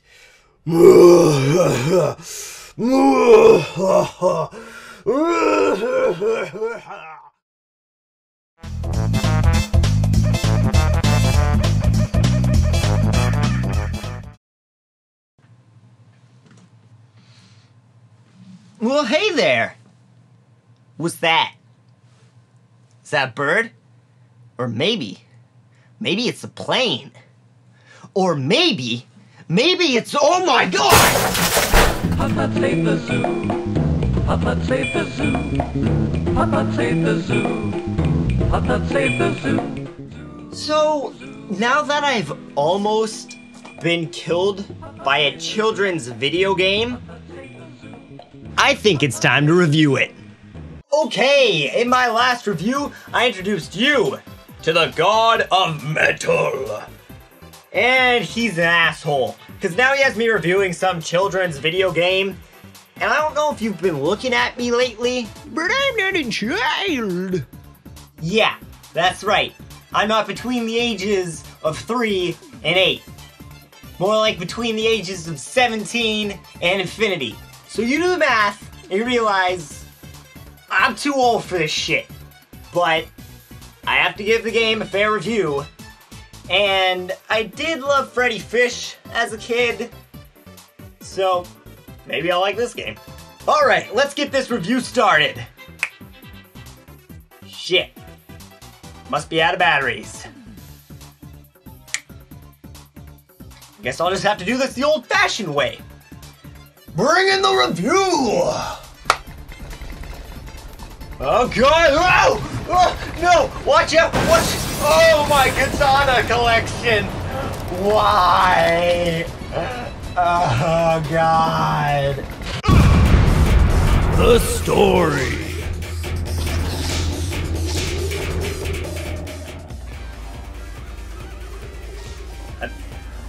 I don't know what you want from me. It's fucking read the title. Putt-Putt Saves the Zoo. That's it.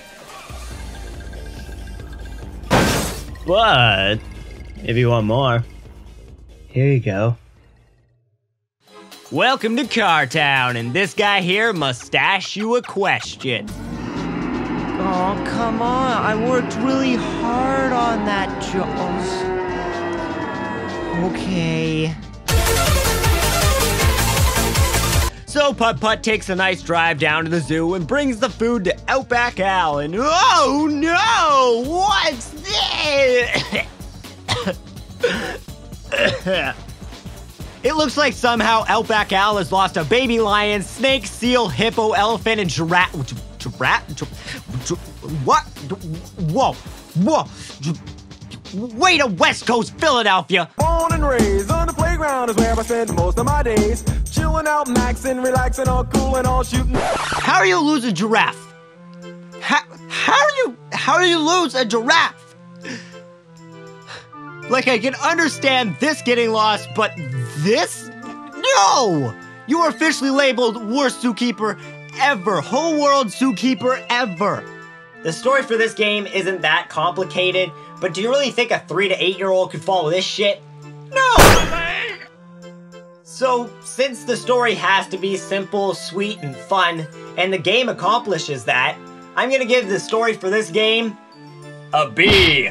The gameplay. Welcome to the jungle, and we sure do have fun and games. Just look at all the shit you can click on.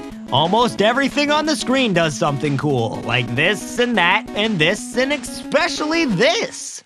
I ate some stew made out of a shoe, and boy did it make me oopie-doopie-doo blue.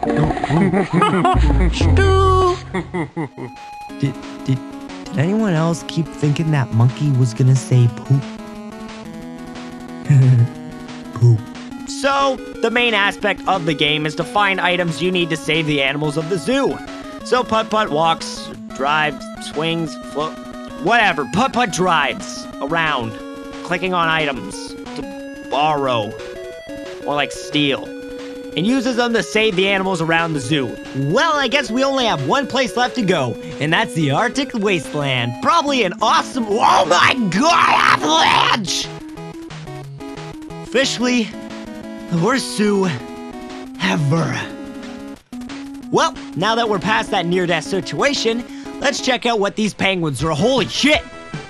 I think it's time for a montage.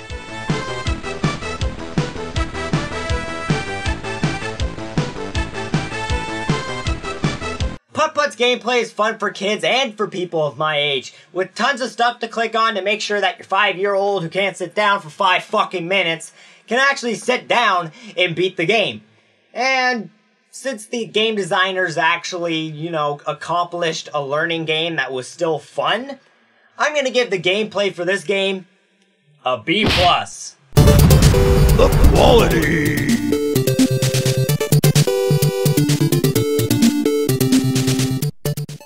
Fucking brilliant. It's like everyone was in a meeting and was like, I wonder what kind of shit kids like. And that one guy in the back of the room that no one ever listened to was like, we need a shit ton of colors. And everyone in that room was like, yeah! Everything in this game is crisp and colorful. Everything that could attract a child's eye is in this game. From beautiful colors to crazy sound effects. It's so perfect. The lip syncing is off a bit here, but it's a child's game. This kid here won't give two shits if this elephant is dubbed like a crappy Godzilla movie. Since this game does everything it needs to attract small children, and since it does it so well, I'm gonna give the game a B+. The final.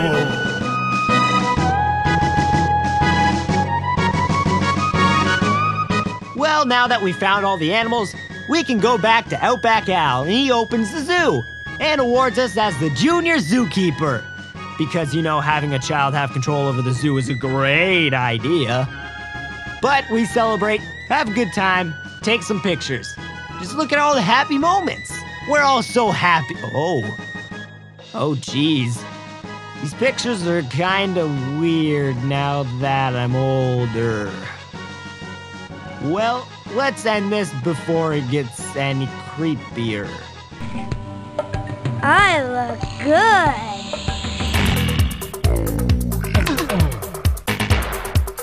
Oh God. Close it. Close it. Close it. So the final for this game isn't anything special. You saved the zoo. Yeah. B-. Alright, so I'm actually really happy I got to go back and play another game by Humongous Entertainment, since I loved Freddy the Fish as a kid, and this just brought back a huge amount of nostalgia for me. And since the game holds up so well and it has all of that nostalgic crap to it, I'm gonna give the overall score for this game a B+. Yeah, that's right. I can do that. Because, you know, what if you never played this game as a kid and you don't have the nostalgic memories?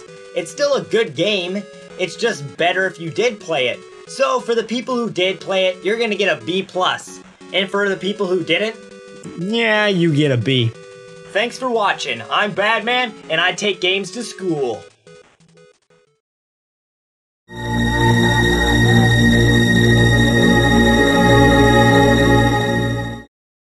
Urban legends have been around for a long time, and stories have been passed down through the generations of Bigfoot, Loch Ness, aliens, and the almighty El Chupacabra.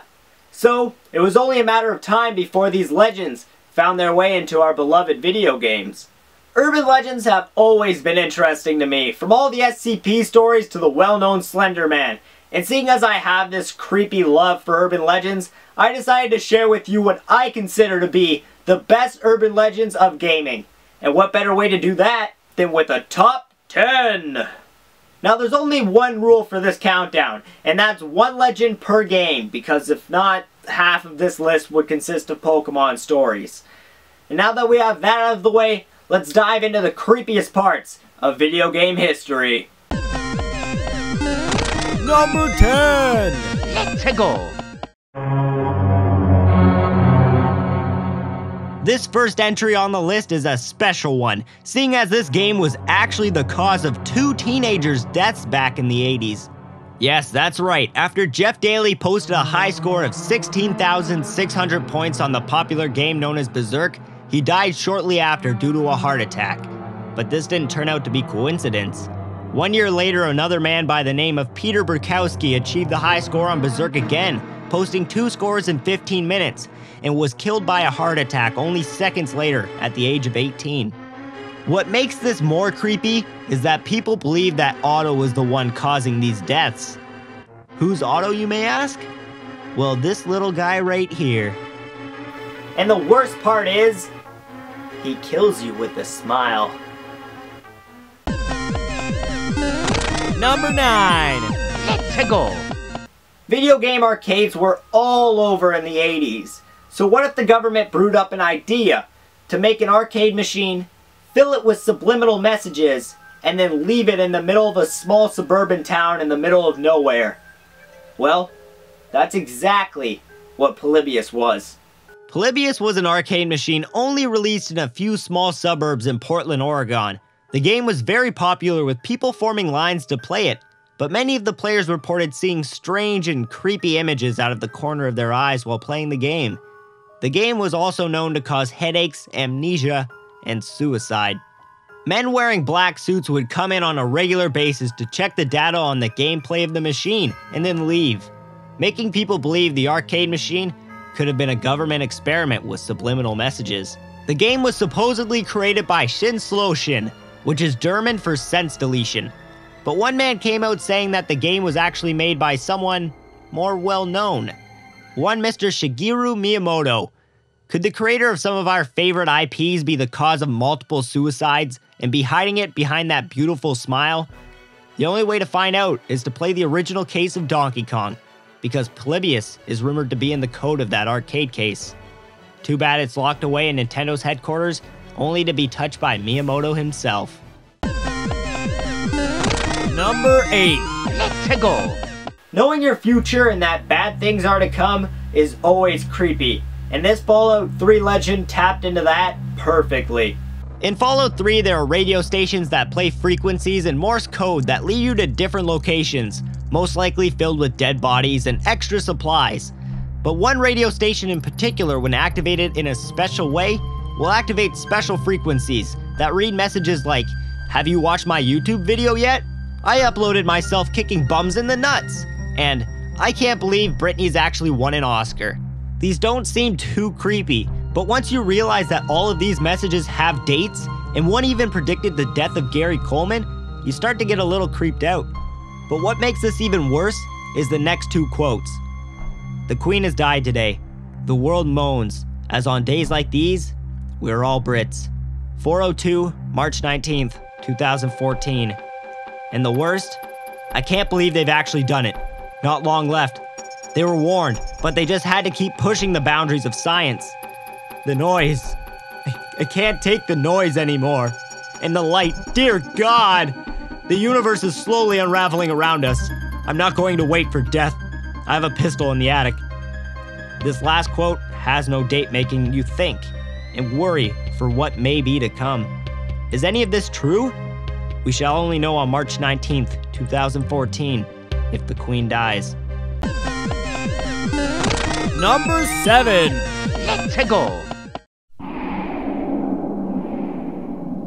Gygus. Almost everyone knows this story, but I'll go over it a little bit anyways. The final boss of Earthbound has a creepy story to it. If you look closely, you will see that the boss is the shape of an unborn fetus. And this wasn't just an accident. The creator of the game actually came out and said that the idea was based off of a horrible experience from his childhood when he entered a movie theater and saw what he believed to be a rape scene.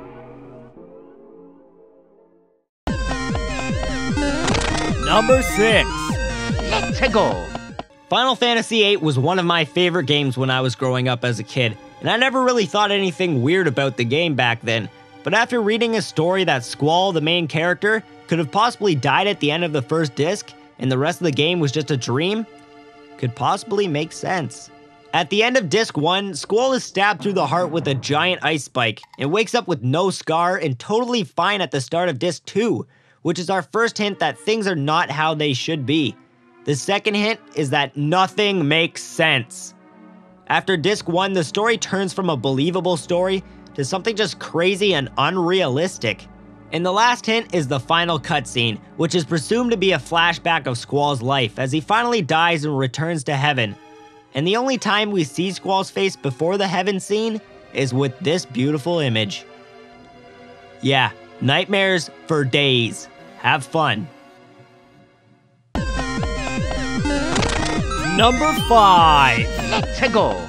Sonic.exe is a hacked Sonic CD game where you get to play as Tails, Knuckles, and Dr. Robotnik.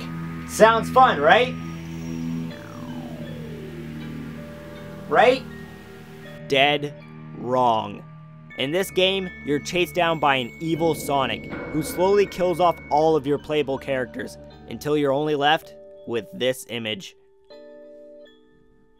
The worst part isn't even the game. It's the fact that after you beat it, Sonic hunts you down. But I haven't seen Sonic since I beat the game, so it must just be fake. Number 4.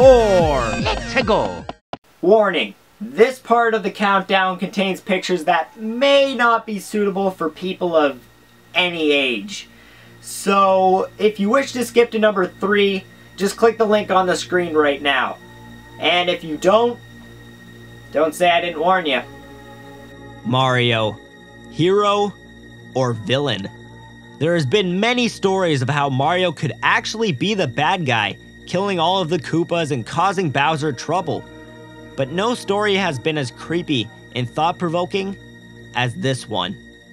Mario in all capitals was a ROM hack posted in the Super Mario World Central forums, and one poor soul downloaded the game before it was quickly taken down due to its creepy nature. This game first starts off like any other Mario game, but it quickly changes as you notice there are no enemies and nothing to collect, only hint boxes with very interesting messages in them like, "Welcome! This is Dinosaur Land. In this strange land, Princess Toadstool is missing again. Looks like Mario's at it again." Or, "Don't you think you've caused enough trouble?" The game continues to play out until you reach the end of the game, realizing the game is based on Mario's descent into his own grave. But you may be asking, how is this number 4? Well, here you go. When the game was downloaded, a text file was also included, and at first it's just a bunch of gibberish with the word "find me" scattered around. But if the text is edited a bit and converted to a JPG file, you get this. Yep, I don't know what the fuck that is, and it gave me nightmares for days while making this video. The picture could have to do with a sentence in the game. Victim number 1. Eyeballs were unable to be found. The victim was found lying on her carpet. Causes of death? Unknown. Hand marks with unidentifiable fingerprints were found all over the corpse. Whoever designed this game and story is one creepy person, and I just don't like you at all. Number 3. Let's go. Minecraft, a beautiful game, a masterpiece of our time, and the creator of one of the creepiest characters ever made. And you should all know who I'm talking about. That's right, Herobrine is number 3 on this list. Herobrine has to be one of the most interesting and fun to follow legends of any video game for me, since the story unraveled randomly and spontaneously over months when I started playing Minecraft. It all started when a user on the Minecraft forums posted a picture showing a creepy figure in the fog, stating this figure had been following him in his single-player Minecraft game. Many other people continued to claim they had seen him or tried posting more evidence, which would then be taken down by a user of the name Herobrine, with the message "Stop" posted with it. This account was later found to be Notch's brother. There was only one problem. Notch tweeted that he had a brother, but he was no longer with us, stating that his brother had passed away and there was no way he could be the owner of the account. But what really sent this legend into worldwide memedom was when a stream by the name of Brocraft was attacked by Herobrine. The stream was quickly shut down after the attack, and the viewers were linked to this image of Herobrine's face. The streamer later started his stream back up, but he just wasn't himself anymore after that day. To tell you the truth, I would have put this higher on my list, but the fact that Notch came out and said Herobrine was fake and was just a joke he had been playing along with kind of killed it for me. Though his random updates with the patch note Herobrine removed are still funny and enjoyable. Number 2. Let's go.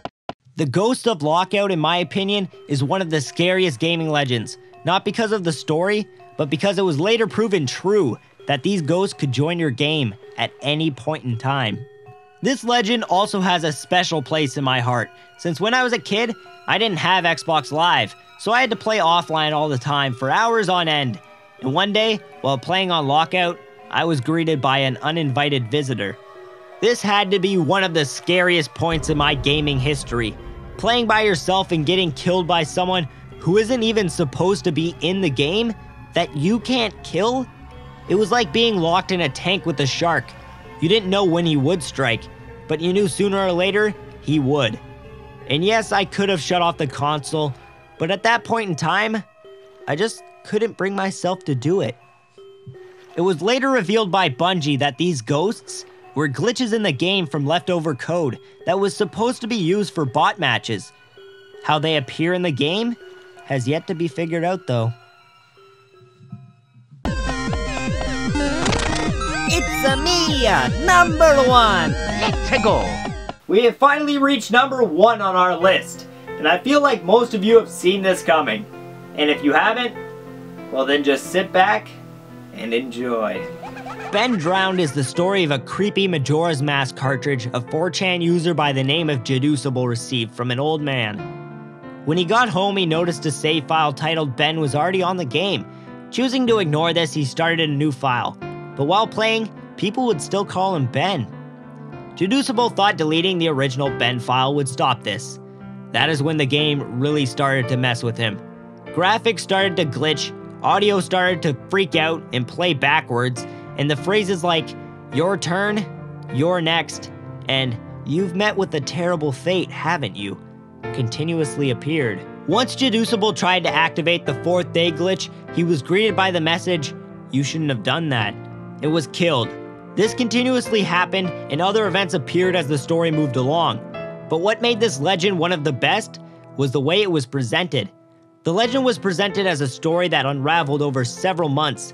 Each time a new part of the story was added, Jaducible would include a video to go along with it, showing exactly all the creepy things he was talking about in the written story, making the story seem possibly true, and that's how it was taken at that point in time. All of this added onto the fact that Majora's Mask is my favorite game, puts this right on top of my countdown. I hope you guys enjoyed my list, and if there are any other urban legends or creepypasta you felt I missed or should have had in my countdown, then post them in the comments below. And if you liked the video, click the like button. If you hated the video, click the dislike button. And if you want more of my great content, click the subscribe button. I hope to see you guys in my next video. I'm Badman, and I take games to school.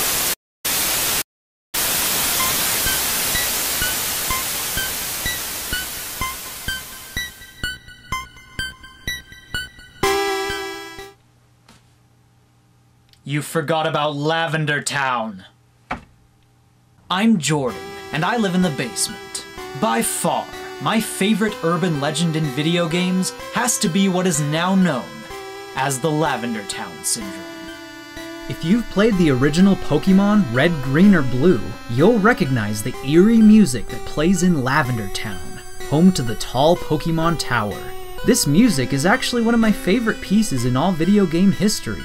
It makes me feel empty, somewhat. But what's the big rumor here? Well, legend tells that in Japan, dozens of children, ages 7 to 12, committed suicide around the time of this game's release. It was reported that the music which plays in Lavender Town, through a series of high-pitched frequencies, possessed the ability to affect these children's minds. But why children? Because these frequencies were so high-pitched that adults could not hear them. It's said that many of the children who reached Lavender Town suffered from severe headaches, became ill, and over 200 of these children ended their own lives. While this rumor can be easily dismissed as urban legend, there is one other thing worth pointing out. Upon digital dissection of the Lavender Town theme, an unnamed individual uncovered, through use of unnamed editing software, images of the unknown, which appeared inside the music's visual structure. This is particularly strange, because the unknown weren't introduced until the 2nd generation of Pokemon. When translated, the unknowns spell out the words, "Leave now." Sure is some good music.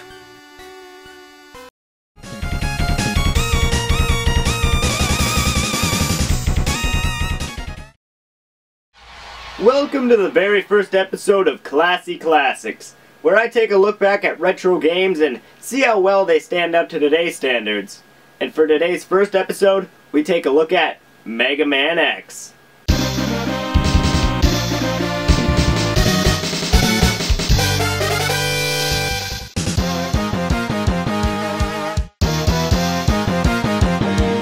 Mega Man X, I have to say, is one outstanding game from start to finish. When it comes to story, gameplay, and atmosphere, it hits the nail on the head. The game teaches you how to play it just by playing through the first level. but this cool guy here already explained most of these aspects. So if you want to know about how a game can teach you how to play it just by using gameplay itself, click on the link on the screen now. Mega Man X added in 2 new abilities, the first being the ability to wall jump and the other being the dash boots. These 2 items change up the gameplay from the old game tremendously, causing the pace of the game to double. No, triple in speed. Being able to quickly dash jump through a stage and then quickly climb a wall makes not just the gameplay feel more fast-paced and exciting, but also makes vertical levels a lot more possible compared to the original Mega Man series. Mega Man also controls like a charm. There was not a single moment while playing the game where I felt I was killed unfairly, or felt like I wasn't in control of X. And trust me, you're gonna want to be in control, because if you're a noob to this series like me, you will die. A lot. Yes, Mega Man X is one of the harder games I've had the pleasure of playing, but at the same point it's not too hard to make you want to quit. With the ability to get hit multiple times before dying, you never feel cheated when you die or get a game over. You just feel a little set back. The best example of this is at the end of the game when you fight Sigma. If you lose and run out of sub-tanks, you can farm the enemies that spawn out of these tubes to refill your tanks before you have to fight them again. This takes a little while and is a little setback to teach you that if you make mistakes, you will be punished for it. But not too harshly. And speaking of bosses, all the bosses in this game are super fun and super challenging. From the sky battle with Storm Eagle to the weird Rangda Bangda boss, who I very much enjoyed. I never felt disappointed with any of these bosses.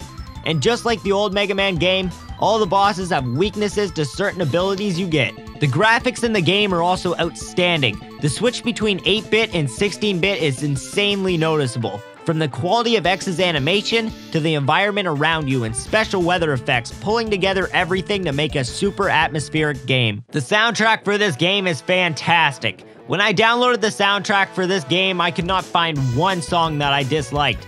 The deep low-pitch beats mixed with the high-pitch in-your-face chorus to make one epic soundtrack that always fits with what's happening in the game. A few select points I can say that really show off this perfect gameplay to audio syncing are the first time you meet Zero,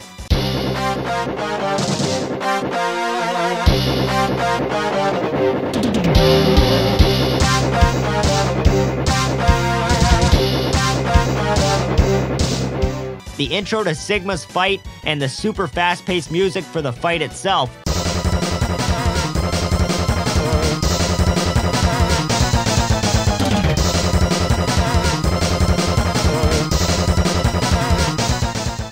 And the stage intro music, which always gets you pumped to play the next level.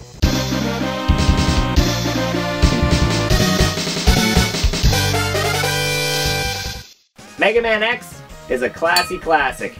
It stands the test of time, and I still consider it to be better than most of the games that come out nowadays. It did everything right, from gameplay to audio. There's almost nothing bad I can say about this game. So, if you never played Mega Man before, like I had it before this review, go play Mega Man X. You won't be disappointed. Thanks for joining me for my very first classy classic.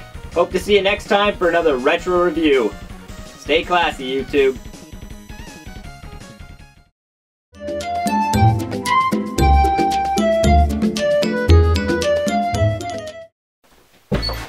Yeah!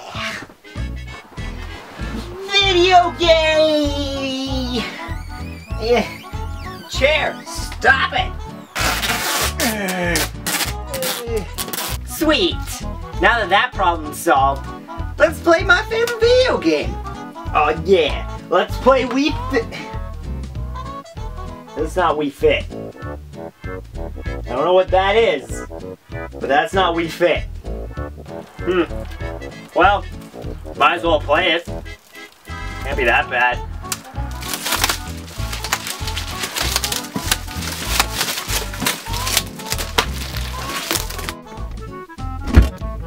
Yeah. Perfect. Now, if you want to make video game reviews, the #1 thing to do, get your controller right. This is not the right control. So now, let's get started. Welcome to the tutorial. This is where you learn how to play video games. Now, first off, if you want to know how to jump, just press... Hey, where are you going? Come back. Don't leave me. Don't. I need to teach you things. Don't leave me. Oh, he left.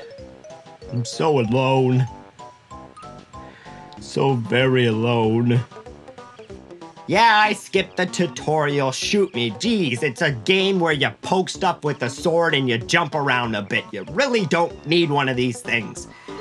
So we go straight into the main cutscene, and let me introduce you to your good guy mentor who obviously turns evil into a very evil bad guy because that's just what these games decide to do nowadays.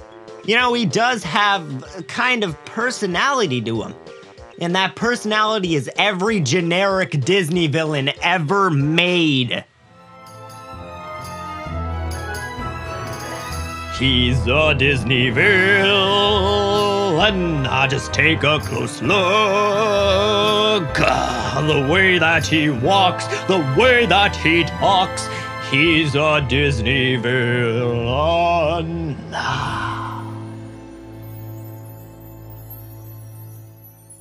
Alright, sorry about that. Now, we continue on down this beautiful beach alley thing. And as you're going down, you get a hint box. So, okay, we'll just skip that.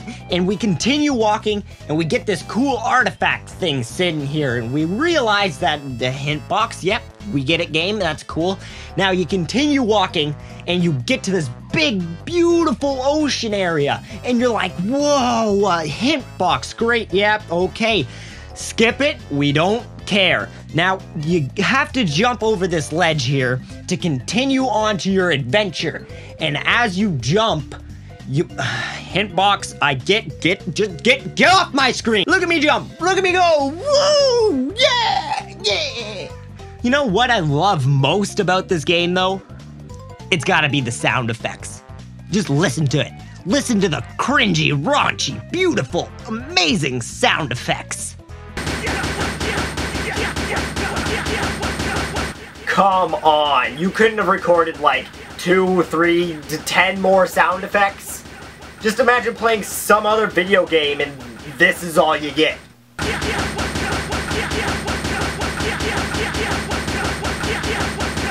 Yeah, that's not pretty. Now, at the beginning of the game, all of your elemental powers are taken away, so you have to collect all of these discs to restore your elemental powers. And the first one is down there in that pit of fire. So you gotta get to that fire hydrant to put out the fire to grab the water disc so you can put out more fires. Do you get what I'm saying? Great, now that we can finally leave this level, let's see what else this game has to offer. Oh wow, take a look at that. An actual village. And there's people in it. Maybe this game's not actually that bad. Let's see what some of these AI people have to say to me. We need your help. You're our only hope. Help us, Azurik. Great, what should I have expected? They don't do anything except ask for help. They don't buy stuff, they don't sell stuff, they don't upgrade stuff, they don't heal me, they don't do anything. What should I have expected? I don't even care anymore, just next level. One thing I really do enjoy about this game though, is all the monsters. There's a good variety. There's these pinchy crab things, there's these big monkeys with big mechanical arms and people riding inside of them. And there's this derpy thing here with those eyes. Just look at those eyes. Just poke it a little, see what happens. Poke it with the stick, see what happens. Oh my god, run away, why? Yay, I got the fire element. I don't even care anymore. I left like 5 minutes ago to find something better to do. Oh, great. Look, this trolley just drops me in this room with like 4 bajillion monsters. How do they expect me to do this? They give me no health upgrades, no weapon upgrades. They just expect me to kill all of these monsters with the stuff that I had at the beginning of the game? Like, look, these guys can fly. These guys are really big and they punch me really hard. Look, there's fish in the water. Why are there fish in the water? Maybe if I go in the water, the fish will kill me. I don't want to try. Why are there so many people? Why? Yay, I died. A young guardian, the ultimate weapon, an epic journey. More like an epic dump. You know what we do with dumps around here?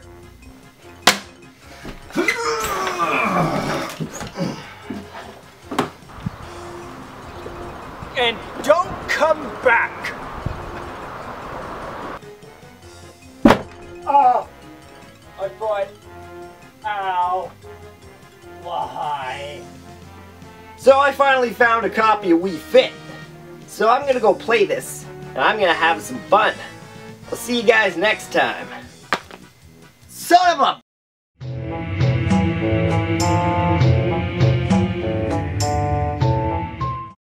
There really isn't too many things in our life that become better as we grow older. Most things from our past seem to be less meaningful in a smaller part of our life, but there are few select things where as you grow physically and mentally, you can look back at with a new aspect and see what you had missed as a child. This is an aspect not many video games can hold when you're not considering nostalgia as a main factor. But there is one game that stands above the crowd as a true master of this idea.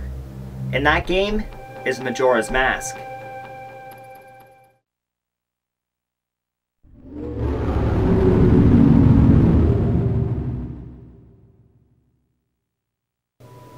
When I was a young child, Majora's Mask was a flaw to me. It was not an acceptable sequel to Ocarina of Time. I just couldn't understand why they changed so much. Why would they only have 4 temples? Why would they add a 3-day clock counter? Why did they make these masks the main aspect of the game? These were just questions I couldn't answer as a child, so I tossed the game aside and picked up other games that were just more understandable to me at that young age. Now, many years later, a certain collector's edition was released for the Nintendo GameCube, and I was ecstatic when I got it for Christmas. I popped that into the GameCube and played Ocarina of Time once again, even tried Zelda 1 and 2. But I finally reached that point. The point where I flipped the analog stick to the right, and I saw that creepy mask once again. I said to myself, why not? It was something I said a lot growing up with video games. I always learned to give a video game a second shot to impress me.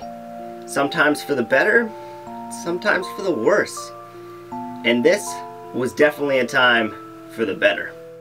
As I started to play Majora's Mask, I started to notice all the small things I didn't pick up as a kid. Why the 3-day clock was so important, why the temples and main quests weren't the main aspect of the game, and why the masks themselves played such an important role. It was the atmosphere. This game revolved itself around the atmosphere, and in such a beautiful and complicated way, I couldn't even begin to conceive it as a child. The moon, the people, the world itself, it was all designed to rope you in and make you feel the game, not just as an emotion, but feel the game itself. The game makes you feel whatever is happening at that very moment. You're a part of the game, and you hold the decision, you hold the fate, and you are the most important center of attention while playing. Immersion is something that gets tossed around a lot when it comes to video games, and I can see why some people don't fully understand the concept of feeling like you are the character you're playing as. But this game takes it a step above in so many aspects. Link being a silent protagonist helps you consider yourself the character that you're playing as. But most of us already know that's why the silent protagonist exists, to help you put yourself into the character you're playing as. But there are so many other ways to immerse you into a game, like atmosphere, and most importantly, the people around you, the stories they hold, and how they react to the things happening around them. But most importantly, their ability to seem realistic. The characters in this game are some of the most realistic characters I have ever seen in a video game. Not graphically, but emotionally. As most people know, the main aspect of Majora's Mask is that the moon is crashing towards the Earth and will kill everyone in 3 days. This is a very simple game design in itself, but it's the way the people around the town react to this problem that really make it amazing. The first 2 days, most people are ignoring that the moon keeps growing and blowing it off as just some weird coincidence. which is something most people would do in our very own world. Denial is a huge part of the human emotion category. If something's going horribly wrong in your life, you usually try to deny it for as long as you can. But sooner or later, reality sets in. And that is when day 3 comes into effect. People really start to realize that the moon is going to crash into their town. Some people flee for their lives, and others just stay in the town knowing full-heartedly that fleeing most likely won't solve anything. There are a select few people in town that need to be mentioned due to their personality and how realistic and saddening it is. The first being the Swords Master. He at first claims that he could easily cut the moon in half with his sword, and there's nothing to worry about. But then a few hours before the moon crashes, he can be found in the back of his shop, huddled up in fear. This is a perfect example of how many people can be overconfident and cocky about a problem. But when the real situation arrives, they cower in fear. The other person is the mailman. He is a person who is very punctual and always on time when it comes to work. But when the world is coming to an end, he begins to have a moral dilemma where he can't choose between failing his job and being punctual or fleeing the city to try and save his own life. This is the perfect example of people and their love for personal belongings. Some people just can't leave certain things from their life behind, even if it means losing their own life, which is very saddening. Another huge part of this game is that you will fail. You must first fail to then be able to succeed later. It is not possible to beat the game in the 3 allocated nights, which means you will have to go back to day 1 knowing that you weren't able to save all the people who wanted your help, and that everything that you have done will be undone. This is something this game does perfectly. It gives you something to work for and then rips it away from you. The most prominent display of this idea is during the Wedding Mask storyline. This storyline takes all 3 days to complete, all the way up to the 2 hours before the moon crashes into the earth, meaning that you can spend all this time helping this couple find each other and fall back in love. But in 2 hours, you will have to reset the clock, undoing everything you have done for these people. Majora's Mask drags you into the game, making you really feel these non-existent characters' feelings and emotions that aren't really there because, well, it's a video game. But you yourself make these feelings and emotions that cause such a sense of immersion that almost nothing else can. Yes, graphics and atmosphere can help immerse you into a game, but when it really comes down to it, it's the emotions and feelings that you create that will really attach you to a game. And Majora's Mask does this so well. I've never felt so attached to a non-existent character than I have playing Majora's Mask. And that's why I love this game. If you haven't played it, I advise you pick up a copy and really dive into all of the stories of the people in town, and you'll really see what I mean. Just remember that when you're playing a game, gameplay isn't the only important thing. A non-playable character's story and emotions will always be just as important.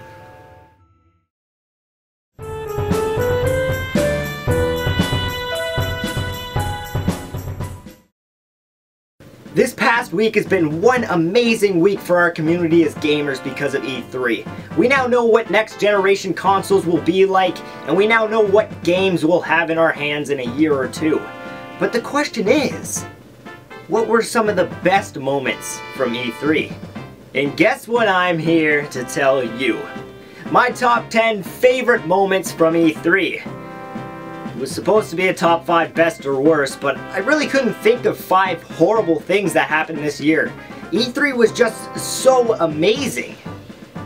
So, we'll start off this list at number 10 with Peggle 2.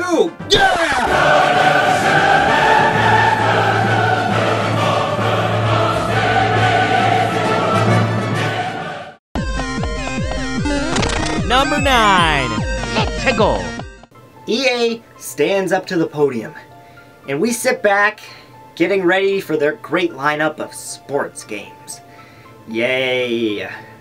And what are we greeted with instead? Plants vs. Zombies. Garden Warfare. I've never been a huge fan of the Plants vs. Zombies series, but I did find it funny and enjoyable when I did pick it up to play. So when I saw this trailer pop up, my reaction was meh. But as the video continued on, I found myself laughing at certain parts and really enjoying the design of the game.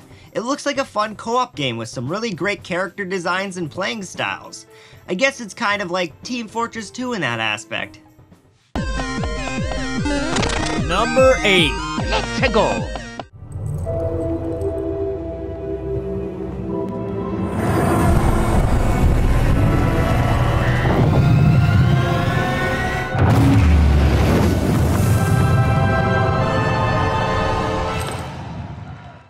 BAM! Halo 5.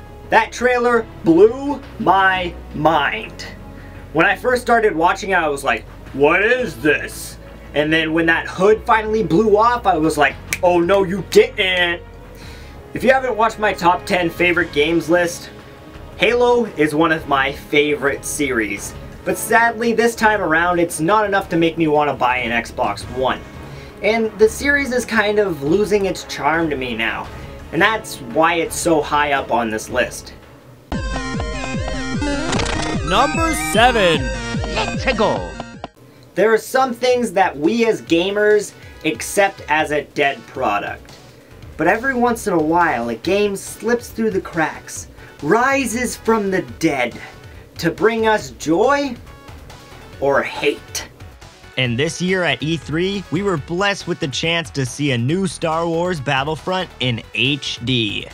Sadly, we weren't able to see any gameplay, so who knows if this could be a repeat of Duke Nukem, or if this could be a godsend. We'll most likely have to wait till next E3 to see.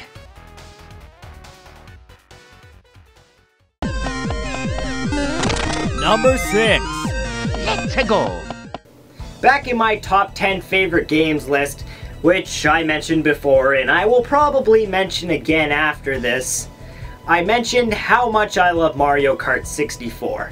How me and my dad played it, grew up on it, and just enjoyed it. And now that Mario Kart 8 was announced, I think it would be great if I could pick up and play a Mario Kart game once again with my dad. Just like when I was a kid. And since it's a new game, maybe he won't beat me in 10 seconds flat. Number 5. Let's go. And this is where this list really starts to get hot for me. And probably for you too. Which is kind of surprising. I was only expecting 2 or 3 really amazing things, not this many. So to start off this awesome top 5 is...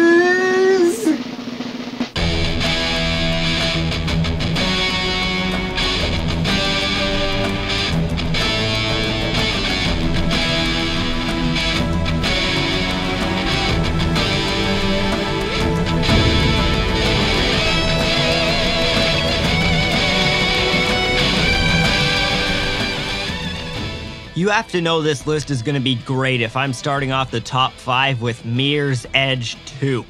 I was so amazed when I saw this game finally get the sequel it so rightly deserved. It was such a fun game that almost everyone loved and enjoyed, and the fact that it took this long to get a sequel out in an age where good games start getting sequels every year surprised me.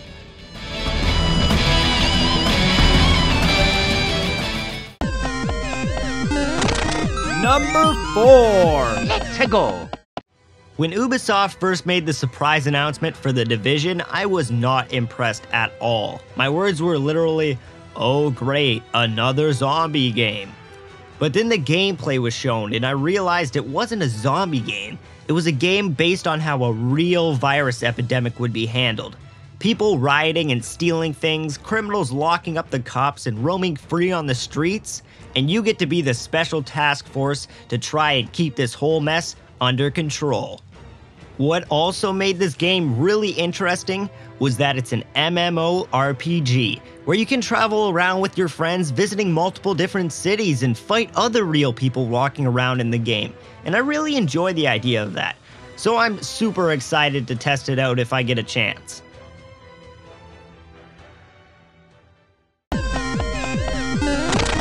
Number 3. Let's go. A little while back, I was gonna make a top 10 characters I want to see in the new Smash Bros. Game. And at the top of that list was a cute blue boy who shot lemons out of his hand. And guess what was announced at Nintendo Direct this year? Aw yeah, that's right, we finally get Mega Man in our Smash Bros. Game, which is something I've wanted for so long. His moveset is off the charts, and his character motions matches Retro Sprite to the T, which shows how much they worked on his character design. The intro for his announcement was also amazing. I watched it more than once, and it always got me excited. Now if only we could get our little bomber friend into the game, all would be perfect.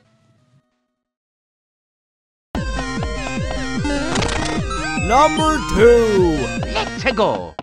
So during Sony's press conference, I was streaming. And well, I guess I'll just show you a video from that stream to describe to you how I feel about this next entry, because that's the best way to do it. It's a short teaser announcing an upcoming title. What? Kingdom Hearts 3? No, it can't be. No, this can't happen. I'm going to die right now. No! Oh my god!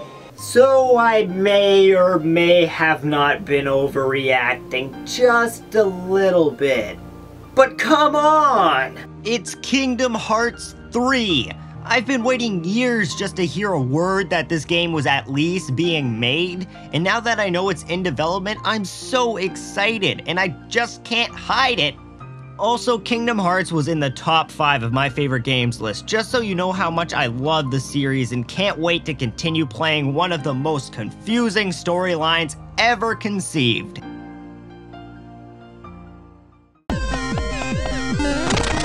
It's me, number 1. Let's go. And here we are at number 1. And I bet you're sitting there like, what could it be? He left out so much good stuff.